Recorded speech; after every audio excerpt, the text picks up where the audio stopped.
പരിശുദ്ധാത്മാഭിഷേകത്തിൻ്റെ വ്യത്യസ്ത ലെവലുകൾ എന്ന ആശയം ചിന്തിപ്പാൻ കർത്താവിൽ ശരണപ്പെടും. കഴിഞ്ഞ രാത്രിയിൽ ഞാൻ എടുത്തത് പ്രാർത്ഥനയുടെ വ്യത്യസ്ത ലെവലുകളാണ്. ഇന്ന് അങ്ങോട്ട് പോവുകയല്ല, അഭിഷേകത്തിൻ്റെ വ്യത്യസ്ത ലെവലുകൾ ഈ ആശയത്തിലേക്ക് പോകാൻ. നമ്മൾ പരിശുദ്ധാത്മാഭിഷേകം പ്രാപിച്ചു എന്ന് പറയാറുണ്ട്. അതെ, സത്യം.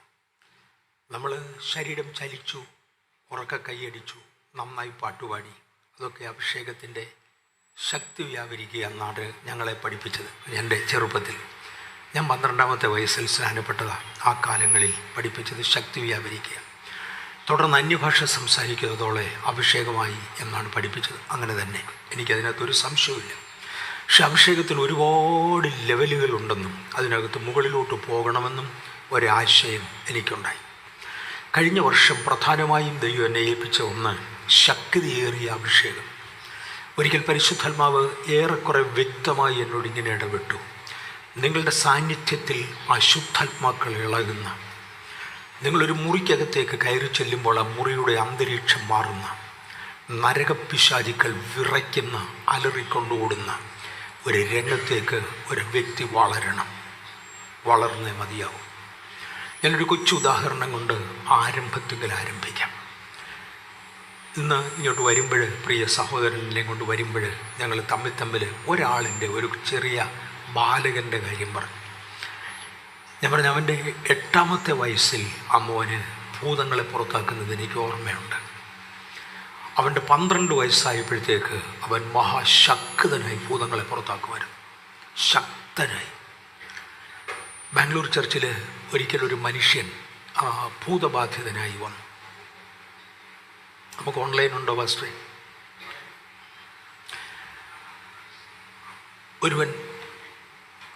ഒരുവൻ വളരെ ശക്തിയുള്ള ഒരു ഭൂതബാധിതനായി ചർച്ചിൽ വന്നു. അദ്ദേഹം തറയിൽ വീണ് തൻ്റെ കൈ കൊണ്ട് തറയിൽ ഇടിക്കാൻ തുടങ്ങി, സിമെൻ്റ് തറയിൽ ഇടിക്കാൻ തുടങ്ങി. ഈ മനുഷ്യനാകപ്പാടെ ആസ്മ രോഗിയായി നീണ്ട വർഷങ്ങളായി, എല്ലും തോലുമായി ഒരു മനുഷ്യനാണ്. അയാളുടെ കൈ കൊണ്ട് ഇങ്ങനെ ശക്തിയായി ഇരുമ്പ് തറയിൽ ഇടിച്ചാൽ കൈ ഒടിഞ്ഞു. അതുകൊണ്ടൊന്ന് പിടിച്ചു നിർത്താൻ എൻ്റെ ചർച്ചിലുണ്ട്. അന്ന് കായിക ബലമുണ്ടായിരുന്ന 2-3 സഹോദരന്മാർ തീരുമാനിച്ചു. ഒരു മനുഷ്യൻ വീണ് കിടക്കുക എന്ന് പറയുമ്പോൾ മനസ്സിലാവും. അദ്ദേഹത്തിൻ്റെ ഒരു കൈ നീണ്ടിരിക്കുക. ആ നീണ്ടിരിക്കുന്ന കയ്യിൽ ഒരു ചെറിയ ബലം കൊടുത്ത് പിടിച്ചാൽ പിന്നെ കൈ കളത്താനൊക്കത്തില്ല. ഏത് മനുഷ്യനും കൈ കളത്താനൊക്കത്തില്ല. പക്ഷേ 2 പേർ ചേർന്ന കൈ പിടിച്ചിട്ട് നിൽക്കുന്നില്ല. ആ 2 പേരുടെ കൈ തട്ടി വെച്ചവൻ കൈ ഉയർത്തുക. അന്ന് എക്സ് സർവീസ്മെൻ ആൻഡ് സെക്യൂരിറ്റി ഗാർഡിലൊക്കെ സൂപ്പർവൈസറൊക്കെ ആയിട്ട് ജോലി ചെയ്യുന്ന, നമ്മുടെ നാടൻ ഭാഷ പറഞ്ഞ തടിയന്മാരായ 3-4 പേരുണ്ടായിരുന്നു. ആ 4 പേരും ഒന്നും സുവിശേഷ വിലയില്ല.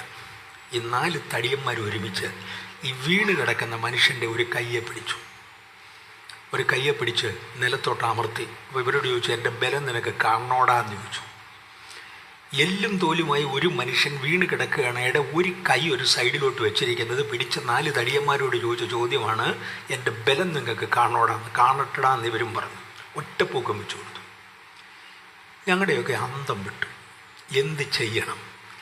ഇവനോട് ഇനി എന്തോ ചെയ്യും? ഞാൻ പറഞ്ഞു, യേശുവിൻ്റെ നാമത്തിൽ പേര് പറയാൻ പറഞ്ഞു. നിൻ്റെ പേരങ്ങ് പറഞ്ഞാൽ മതി എന്ന് പറഞ്ഞ് എന്നോട്. ഒത്തല്ലോ, പറഞ്ഞ കേൾക്കുന്നതല്ല, ചോദിച്ചാൽ മറുപടി പറയുന്നതല്ല, പിടിച്ചു നിർത്താൻ നോക്കിയാൽ നിൽക്കുന്നതല്ല. ഈ 10-നും 12-നും ഇടയ്ക്ക് എനിക്ക് അത്രേ അറിയത്തുള്ളൂ. എൻ്റെ അടുക്ക് വന്ന് ചോദിച്ചു, എൻ്റെ അകത്തൊരു ആത്മനടത്തിപ്പ്, ഞാനൊന്ന് ശാസിക്കട്ടെ എന്ന് ചോദിച്ചു. ഞാൻ പറഞ്ഞു, മോൻ ഇങ്ങോട്ട് മാറുന്നില്ല, എന്നിട്ട് ശാസിരും, അടുക്കലെങ്കിലും ചെല്ലല്ലോ, അവൻ തല്ലി പിടിപ്പിച്ചാൽ ശരിയാക്കില്ല. അതുകൊണ്ട് ഇങ്ങോട്ട് മാറി എന്നുകൊണ്ട് പറയാൻ പറഞ്ഞു. കുറച്ച് മാറി എന്നുകൊണ്ട് പറഞ്ഞു, യേശുവിൻ്റെ നാമത്തിൽ കൈ കെട്ടണമെന്ന് പറഞ്ഞു. കൈ കെട്ടി. എന്നിട്ട് പറഞ്ഞു, നിങ്ങൾ പറഞ്ഞാൽ അനുസരിക്കാതിരിക്കാൻ ഒക്കുകയില്ല. നിങ്ങൾക്ക് മനസ്സിലാകുന്നുണ്ടോ ഞാൻ പറഞ്ഞത്? ഞാനും മറുഭാഷ പറയും. മറുഭാഷ ആളുകൾ പറഞ്ഞവരുടെ നടുക്കാണ് ഇത് ഇളകിയത്. ഈ പിടിച്ചു നിന്ന തടിയന്മാർക്ക് മറുഭാഷയുണ്ട്, ബലവുമുണ്ട്, ശരീരത്തിന് കനുവുണ്ട്. ഇതിനെല്ലാം കവിയുന്നതായിരുന്നു ആ 10-12 വയസ്സ് പ്രായമുള്ള ഒരു മോൻ്റെ മേലുള്ള അഭിഷേകം. ഇതിനെ അഭിഷേകത്തിൻ്റെ വേറൊരു തലമായി നമുക്ക് കാണാം. അഭിഷേകത്തിൽ ഒരുപാട് പടികളുണ്ട്. അന്യഭാഷ പറഞ്ഞത് അഭിഷേകം തന്നെ. പക്ഷേ ഈ ലെവലിൽ നമുക്ക് ഇരുന്നാൽ മതിയോ, അതോ നമ്മൾ ഉയരണം? വളരണം എന്നോ അല്ല ഉയരണമെന്നോ താല്പര്യമുള്ളവർ അടുത്ത ലെവലുകളെക്കുറിച്ച് ചിന്തിക്കും. അടുത്ത ലെവലിനെ കുറിച്ച് ഒരാൾ ചിന്തിച്ചാൽ നമ്മുടെ പഴയ ശക്തികൾ പുറകിലുണ്ട്. കാര്യം ഒരുത്തിനെയും വളരാൻ വിടാത്ത ഒരു ശക്തി, അത് തനിച്ചെകുത്താൻ അവൻ പുറകോട്ട് പിടിക്കും. ഉള്ള നെഗറ്റീവ്സ് മുഴുവൻ പറഞ്ഞുണ്ടാക്കും, അതവിടെ കിടക്കും. അതിൻ്റെ ഇടയ്ക്കൂടെ വളരുവാൻ തയ്യാറുള്ളവർക്ക് വേണ്ടിയായിരിക്കും ഞാൻ ഈ ലെവൽ പറയുന്നത്. ഞാനൊരു ഉദാഹരണം കൊണ്ടത് വ്യക്തമാക്കി. ആ ഭൂതം അവസാനം ഈ ചെറുക്കൻ്റെ വാക്കിൻ്റെ മുമ്പിൽ കീഴടങ്ങി. പിന്നെ ശുശ്രൂഷിക്കാൻ ഞങ്ങൾക്കെല്ലാം ധൈര്യമായിരുന്നു. ഞാനുമൊക്കെ ചേർന്നു. ചോദിച്ചു, നീ ആരാ എന്നാന്ന് ചോദിച്ചോ. പറഞ്ഞു, 5 തലമുറകൾക്ക് മുമ്പേ പാണ്ടിയിൽ കിടന്ന എന്നെ, പറഞ്ഞ വാചകമതാ, പാണ്ടിയിൽ കിടന്ന എന്നെ ഇവൻ്റെ വല്യപ്പൂപ്പൻ വന്ന് വില കൊടുത്ത് വാങ്ങിച്ചൊരു കാളവണ്ടിയെ കയറ്റി കോഴഞ്ചേരി കൊണ്ടുവന്നു. അന്നു മുതൽ കോഴഞ്ചേരിയിൽ എന്നെ വെച്ചു പൂജിക്കുന്നുണ്ട്.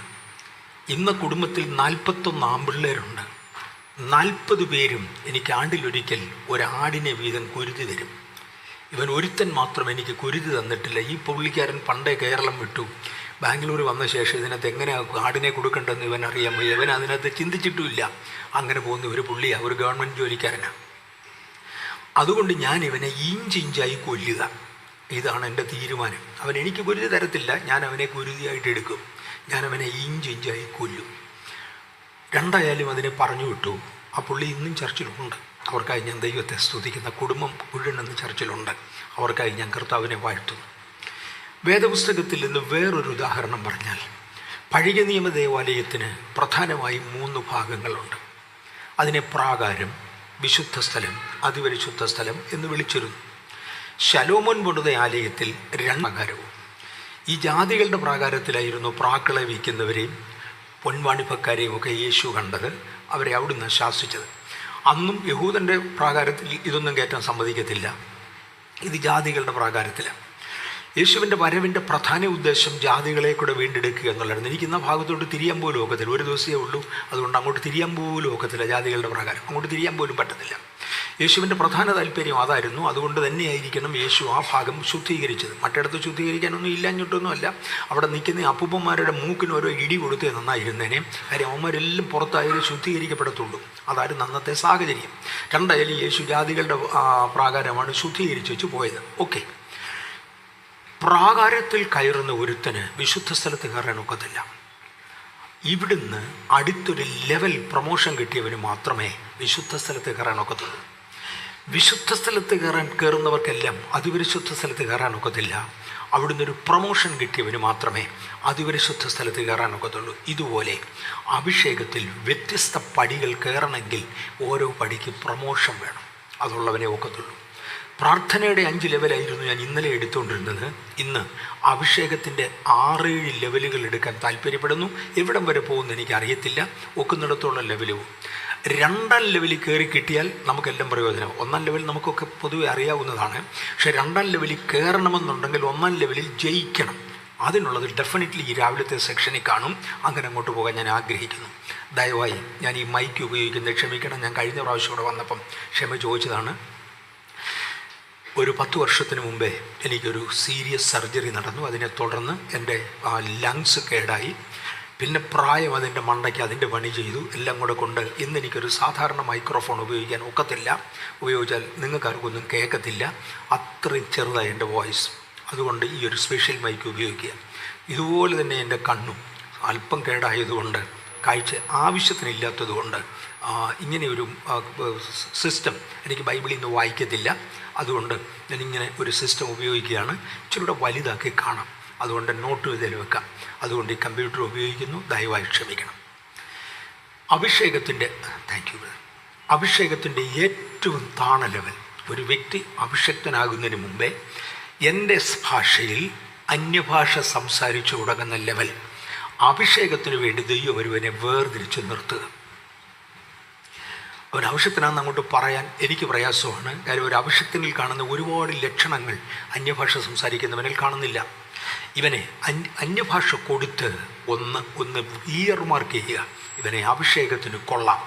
Identification level. റിയോസ് ക്രിസ്റ്റസ്, ഇത് ഗ്രീക്ക് പദങ്ങളാണ്.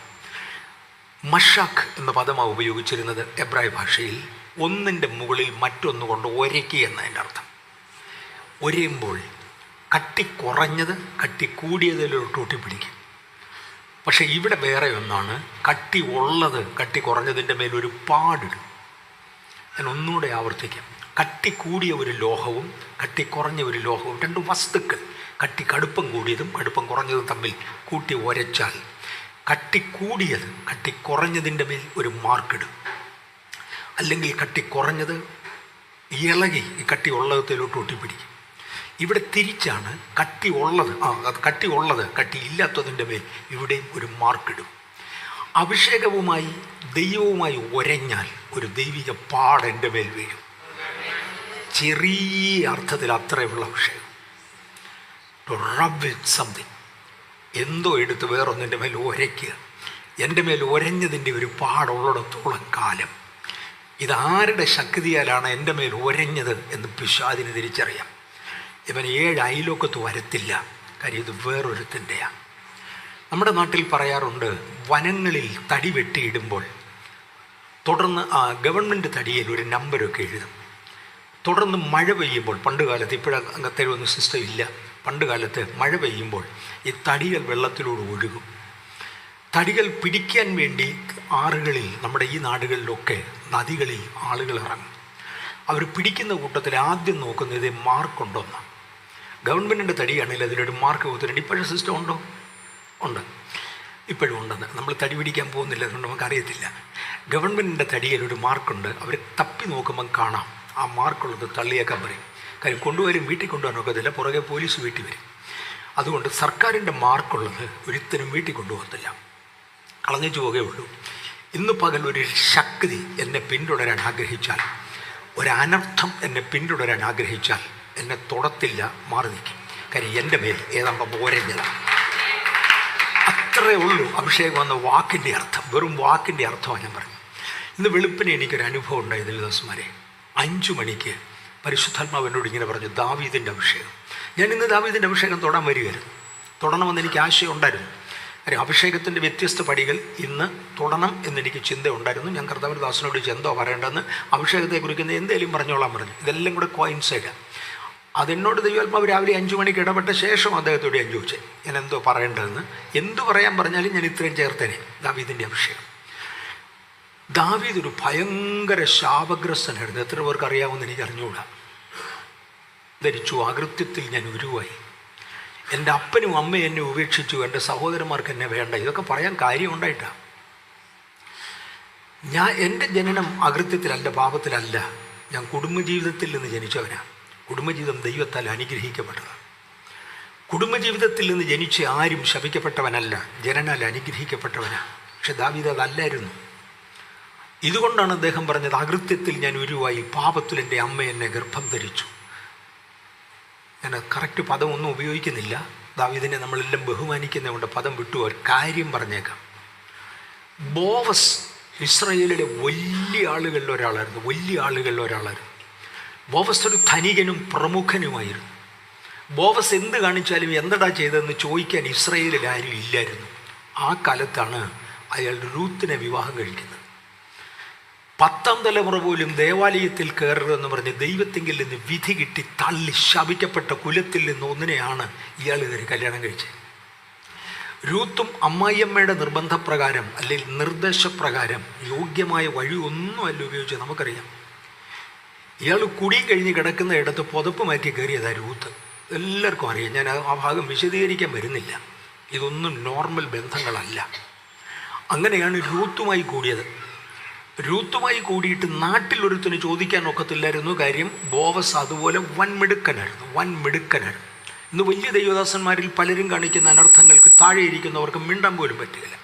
ആരും പിന്നെ അവനെ പള്ളി കയറ്റുകയില്ല. അതുകൊണ്ടാണ്. അതുപോലായിരുന്നു ബോവസിൻ്റെ കാലം. പക്ഷെ ബോവസിൻ്റെ പ്രഭാവം ഒന്ന് കുറഞ്ഞു. ഇശായിയുടെ കാലമായി.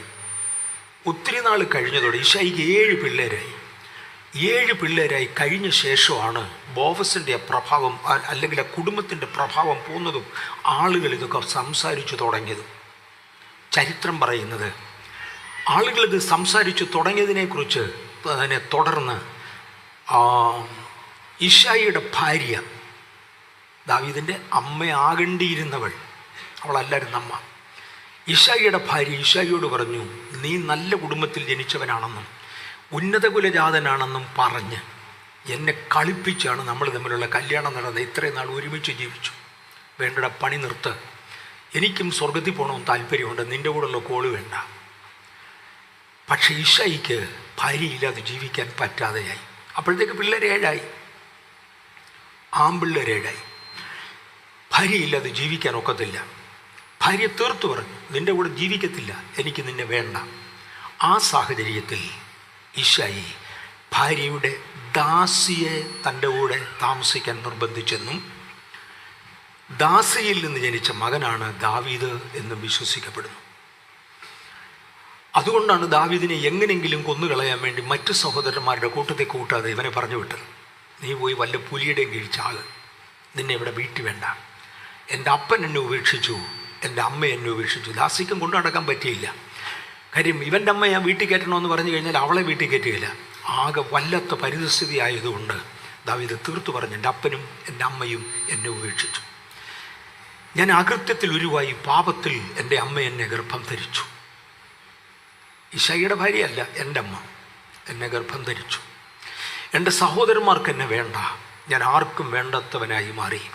ചുരുക്കി പറഞ്ഞാൽ ശാപത്തിൻ്റെ അങ്ങേയറ്റം വ്യഭിചാരപുത്രനായിരുന്നു ഇവൻ. ദാവീദിൻ്റെ ജീവിതത്തിലൊരു വ്യഭിചാരം നടന്നു, അത് നിങ്ങൾക്കറിയാം. ദാവീദിൻ്റെ ജീവിതത്തിലൊന്ന് നടന്നു. ഊര്യാവിനെ കൊന്നിച്ച് അദ്ദേഹത്തിൻ്റെ ഭാര്യയെ കൊണ്ടുവന്നു. പിടി വീണ് ഉടനെ ദാവീദ് പറഞ്ഞ സ്റ്റേറ്റ്മെൻറ്റ് ഓർമ്മയുണ്ടോ? ഞാനും ഇങ്ങനെ ഉണ്ടായി. കർത്താവേ, എന്നെ തന്നെ കുറ്റം പറഞ്ഞിട്ട് കാര്യമില്ല, ഞാനും ഉണ്ടായത് അകൃത്യത്തിലാണ്. അവിടെയാണ് അങ്ങനെ ആ പദം ഇവിടുത്തെ ഉപയോഗിക്കുന്നത്. ഇതിൻ്റെ കൺഫർമേഷനാണത്. ഇന്ന് രാവിലെ ദൈവാത്മാവ് എന്നോട് ഇടപെട്ടത്, പാസ്റ്ററേ, ചിലതിന് തലമുറകളായുള്ള ശാപം പൊട്ടിക്കുന്ന ഒറ്റ അഭിഷേകമായിരുന്നു ദാവീദിൻ്റെ മേൽ. ദൈവത്തിന് ഇയാളെ വേണമെന്ന് തോന്നി.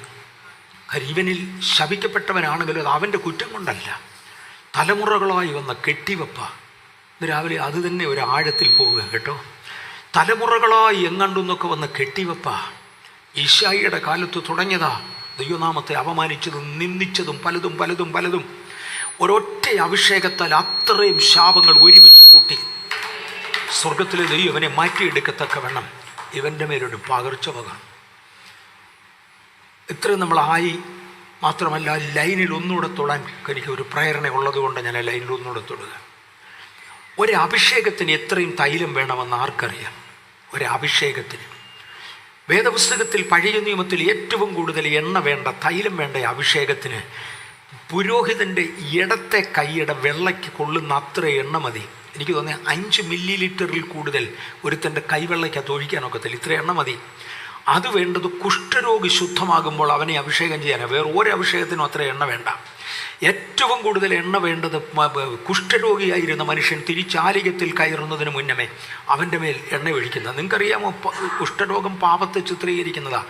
പാപിയായി നടന്ന ഒരുത്തനെ പള്ളി കൊണ്ടുവരുന്നതിൽ പെടുന്ന പാട് അവനാണ്. സാധാരണയുള്ളവൻ്റെ 5 ഇരട്ടി അഭിഷേകം വേണം. ഇല്ല, ഇവൻ ഒരാഴ്ച വരും, പിറ്റേ ആഴ്ച കാണുകയില്ല.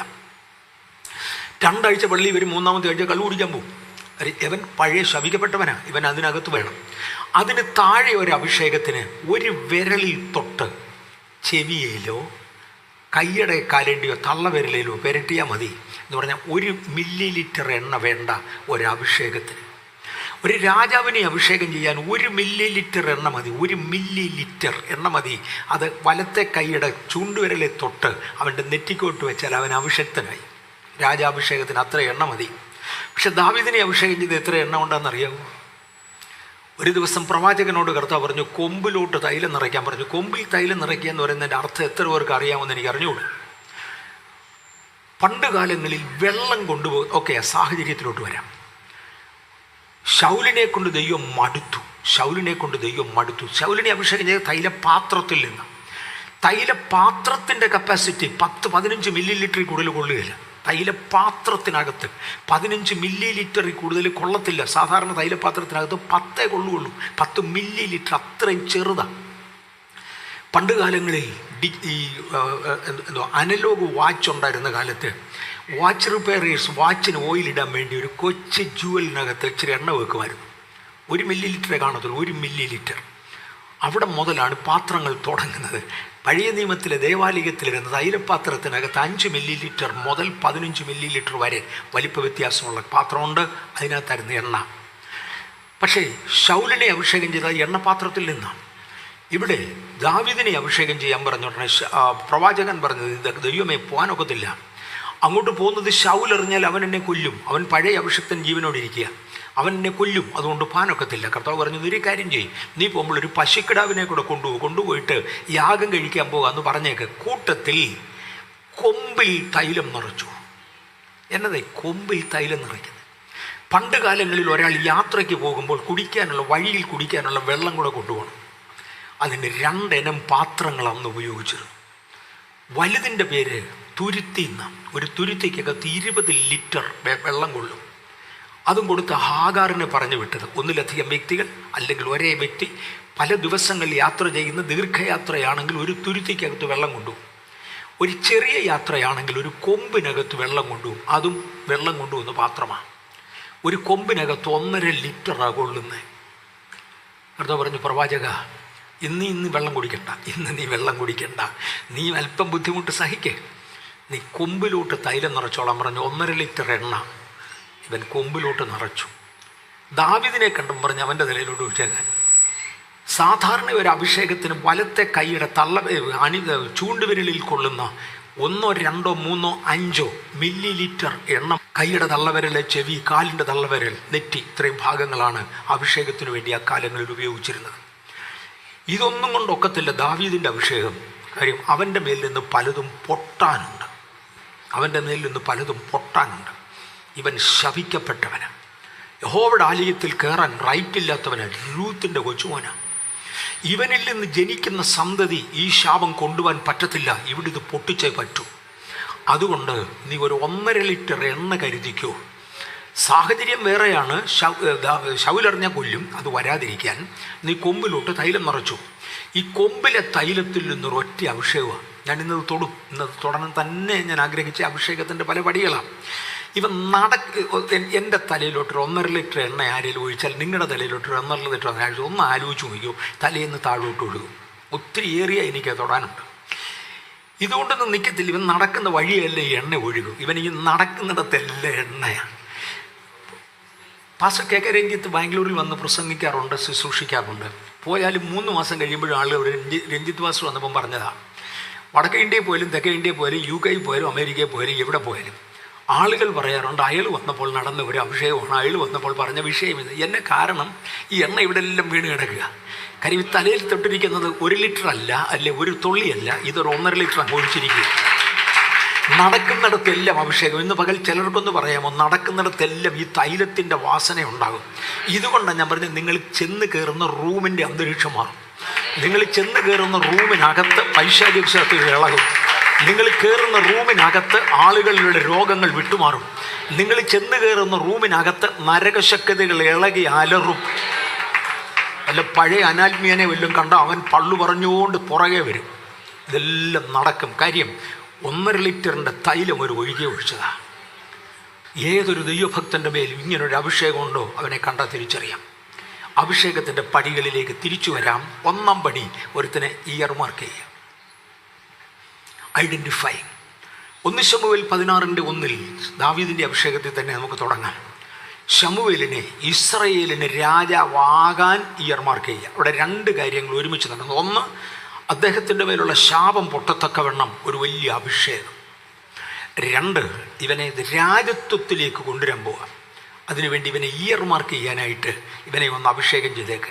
സഹോദരന്മാരുടെ മധ്യത്തിൽ നിന്ന് രാജസ്ഥാനത്തേക്ക് കൊണ്ടുവരേണ്ടതിന് തൻ്റെ ഒരു അഭിഷേകം കൊടുക്കുന്നതാണ് 1 ശമൂവേൽ 16:1. ഈ ദാവീദിൻ്റെ അഭിഷേകവും ശൗലിൻ്റെ അഭിഷേകവും തമ്മിൽ ഞാൻ താരതമ്യം ചെയ്ത് ഒരുപാടിടത്ത് ചിന്തിച്ചിട്ടുണ്ട്.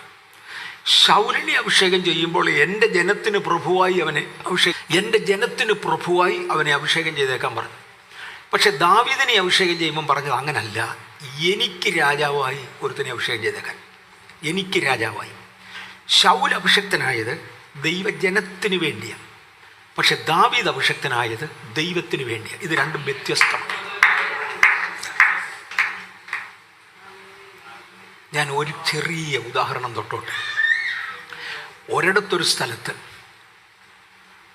ഒരിടത്തൊരു സ്ഥലത്ത് ഒരു സഭയ്ക്കകത്തിട്ട് പാസ്റ്ററെ തല്ലി. കർത്താവിൻ്റെ തിരുമേശയ്ക്ക് വേണ്ടി എടുത്തു വെച്ചിരുന്ന അപ്പവീഞ്ഞികൾ മൊത്തം വലിച്ചെറിഞ്ഞു. എനിക്ക് ആ ഭാഗം ഞാൻ ദൃക്സാക്ഷിയാണ്, കേട്ടതല്ല, ദൃക്സാക്ഷിയാണ്, കണ്ണുകൊണ്ട് കണ്ടതാണ്. ഒരു ദൈവദാസൻ കർത്തൃമേശ നടത്താൻ വേണ്ടി എഴുന്നേറ്റ് നിന്നു. കർത്താവിൻ്റെ തിരുമേശയിലേക്ക് കയറാമെന്ന് പറഞ്ഞപ്പോൾ ഒരു സ്ത്രീ ഒരു സ്ഥലത്തുനിന്ന് എഴുന്നേറ്റു. ഇടാ കള്ള മാറിയിടാന്ന് പറഞ്ഞു. ആളെല്ലാം കൂടെ ആ സ്ത്രീയെ ഇങ്ങനെ തുറച്ചു നോക്കി. അവരങ്ങ് എഴുന്നേറ്റു. അവരെഴുന്നേറ്റ് വെച്ച് പറഞ്ഞ്, കർത്താവിൻ്റെ മേശയെ തൊട്ടാൽ നിൻ്റെ കാലിൽ പിടിച്ചാൽ കയറുമട രണ്ടായിട്ട്, മാറട കള്ള. പാസ്റ്റർ വിടുന്ന ലക്ഷണമില്ല. പാസ്റ്റർ തിരുമേശ നടത്താൻ വേണ്ടി ആ മൂടി മാറ്റം തുടങ്ങുക. ഇവർ ഓടി ഇങ്ങോട്ട് വന്ന് സാധാരണ ഒരു മേശയുടെ പുറത്തോട്ട് വെള്ളമുണ്ട് വിരിച്ച്, വെള്ള തുണി വിരിച്ച് അതിൻ്റെ മേളിലോട്ട് അപ്പവീഞ്ഞികൾ വെച്ച് അതിൻ്റെ മേളിൽ രണ്ടാമത് ഒരു തുണി കൊണ്ട് കവർ ചെയ്താണ് പെന്തക്കോസ്ത് ചർച്ചകളിൽ കർത്തൃമേശ കണ്ടിട്ടുള്ളത്. അവിടെയും അങ്ങനെ തന്നെയായിരുന്നു. ഇവർ ഈ രണ്ട് തുണിയിലും കൂടെ ഒരുമിടിച്ച് പിടിച്ച് ഒറ്റ വലി വലിച്ചു. എടുത്തു വെച്ചിരുന്ന അത്രയും അപ്പവും വീഞ്ഞും താഴെ പോയി. പാത്രങ്ങൾ പൊട്ടിച്ചെതറി, വീഞ്ഞ് സഭാ ഹോളിനകത്തോട് ഒഴുകി. അതിനോടകം ഒരുത്തൻ എഴുന്നേറ്റ് പാസ്റ്ററുടെ ചെള്ളയ്ക്ക് 4 പൊട്ടിയിലും കൊടുത്തു. അന്നത്തെ സഭായോഗം അവിടെ കൊണ്ട് തീർന്നു. ഞാൻ ദൃക്സാക്ഷി. ഞാൻ ആ സഭയിൽ ആദ്യത്തെ പ്രാവശ്യം പോകുന്ന അന്ന് കാണുന്നതാണ്. ഇന്ത്യൻ എയർഫോഴ്സിനകത്ത് ഒരു ട്രാൻസ്ഫറിൽ ഒരു സ്ഥലത്ത് ചെല്ലുമ്പോൾ ആദ്യത്തെ പ്രാവശ്യം ഒരു ചർച്ചിൽ സഭായോഗത്തിന് പോയി അന്ന് കാണുന്ന കാഴ്ചയാണ്. തുടർന്ന് ആ സഭയിൽ ശുശ്രൂഷിക്കാൻ ഒരു പാസ്റ്ററും തയ്യാറായില്ല. തല്ലുകൊണ്ട പാസ്റ്റർ ആശുപത്രിയിലായി. തുടർന്ന് ഒരൊറ്റ പാസ്റ്റർ തയ്യാറില്ല. അങ്ങനെ വന്നപ്പോഴാണ് ആ സഭാ വിഭാഗം മറ്റൊരു സഭയിൽ നിന്ന് മുടക്കപ്പെട്ട ഒരു പാസ്റ്ററെ പിടിച്ചു. ഞാൻ പിറ്റേ ആഴ്ചയിൽ സഭായോഗം കാണാൻ പോയി. ഈ പുതിയ പാസ്റ്റർ അന്ന ആഴ്ചയിലും കാണാനായിട്ട് പോയി. വേറൊരു ചർച്ചയിൽ നിന്ന് മുടക്കിയ ആളാണ്. ഞാൻ അത് പേരും പറയാം. ചർച്ച കൂടി നിന്ന് മുടക്കിയ ഒരു പാസ്റ്റർ. അദ്ദേഹത്തെ വിളിച്ചു പറഞ്ഞു, ഞങ്ങൾക്കിങ്ങനെ ആളിനെ പാസ്റ്ററെ തല്ലുന്ന ഒരു ചർച്ച ഉണ്ട്, ഒരു 3 മാസത്തേക്ക് അവിടെ ഒരു സഭായോഗത്തിന് വന്ന് അന്ന് ഞാൻ അവിടെ ഉണ്ട് കാണാനായിട്ട് പോയത്. ആ പുള്ളിക്കാരനൊരു പാട്ടുപുസ്തകവും ഒരു വേദപുസ്തകവും കാളമണിയും കൂടെ കൊണ്ടാവുന്നത്. കാളയുടെ പെടലിൽ കിട്ടുന്നൊരു മണിയുണ്ടല്ലോ, ആ ഒരു മണിയും കൂടെ കൊണ്ടാവുന്നത്. വേദപുസ്തകം വെച്ചു, അതിൻ്റെ മേളിലോട്ട് പാട്ടുപുസ്തകം വെച്ചു, അതിൻ്റെ മേളിലോട്ട് ഈ മണിയും വെച്ചു.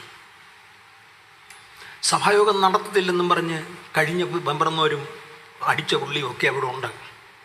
ഈ പുള്ളി ഇത് വെച്ചു പറഞ്ഞു, ഇവിടെ പാസ്റ്റർമാരെ തല്ലുന്ന പള്ളിയാണെന്ന് ഞാൻ കേട്ടു, അതുകൊണ്ടാണ് ഞാൻ ഇവിടെ എന്നെ ഇങ്ങോട്ട് വിട്ടത്. പണ്ട് പാസ്റ്ററെ തല്ലുന്നവനെ തല്ലിയ കേസിനാണ് എന്നെ മുടക്കിയത്. ഇവിടെ ആരോ കെടികെട്ട പുള്ളികളുണ്ടെന്ന് ഞാൻ കേട്ടു. ഞാൻ ബൈബിളും പാട്ടുപുസ്തകവും കൊണ്ട് തന്നെയല്ല ശുശ്രൂഷിക്കുന്ന, ഒരു കാളമണിയും കൂടെ ഉണ്ട്. പിന്നെ എൻ്റെ കൊണ്ട് പറയാൻ ഒക്കുകയില്ലാത്ത ഒരു ചീത്തപദം പറയാൻ വെച്ചാൽ അങ്ങനത്തെ ചിലത് ഇവിടെ എഴുന്നേറ്റ് സാക്ഷി പറയാൻ എഴുന്നേക്കുമെന്ന് കേട്ടു. ഞാൻ ഈ മണിയെടുത്ത് ഡിങ് ഡിങ് എന്നടിക്കുമ്പോൾ ഏത് കെടി കെട്ടിയവനാണേലും അവിടെ ഇരിക്കും. ഇരുന്നില്ലേ ഞാൻ ഇരുത്തും. കഴിഞ്ഞ പാസ്റ്ററെ തല്ലിയ പുള്ളി എഴുന്നേറ്റു. ആരാടാന്ന് ചോദിച്ചു. ഞാനാടാന്ന് പറഞ്ഞു. അഴിഞ്ഞ് അടുത്ത് വന്നപ്പോഴത്തേക്ക് ഈ പുതുതായി വന്ന പാസ്റ്റർ ബെൽറ്റ് അടിച്ചു മറ്റവനെ അടിക്കാൻ. അടിച്ചപ്പോഴാണ് കാണുന്ന ഒരു സ്പെഷ്യലി മെയ്ഡ് ബക്കിളാണ് ഇപ്പം ഇതിൻ്റെ ബെൽറ്റിന്.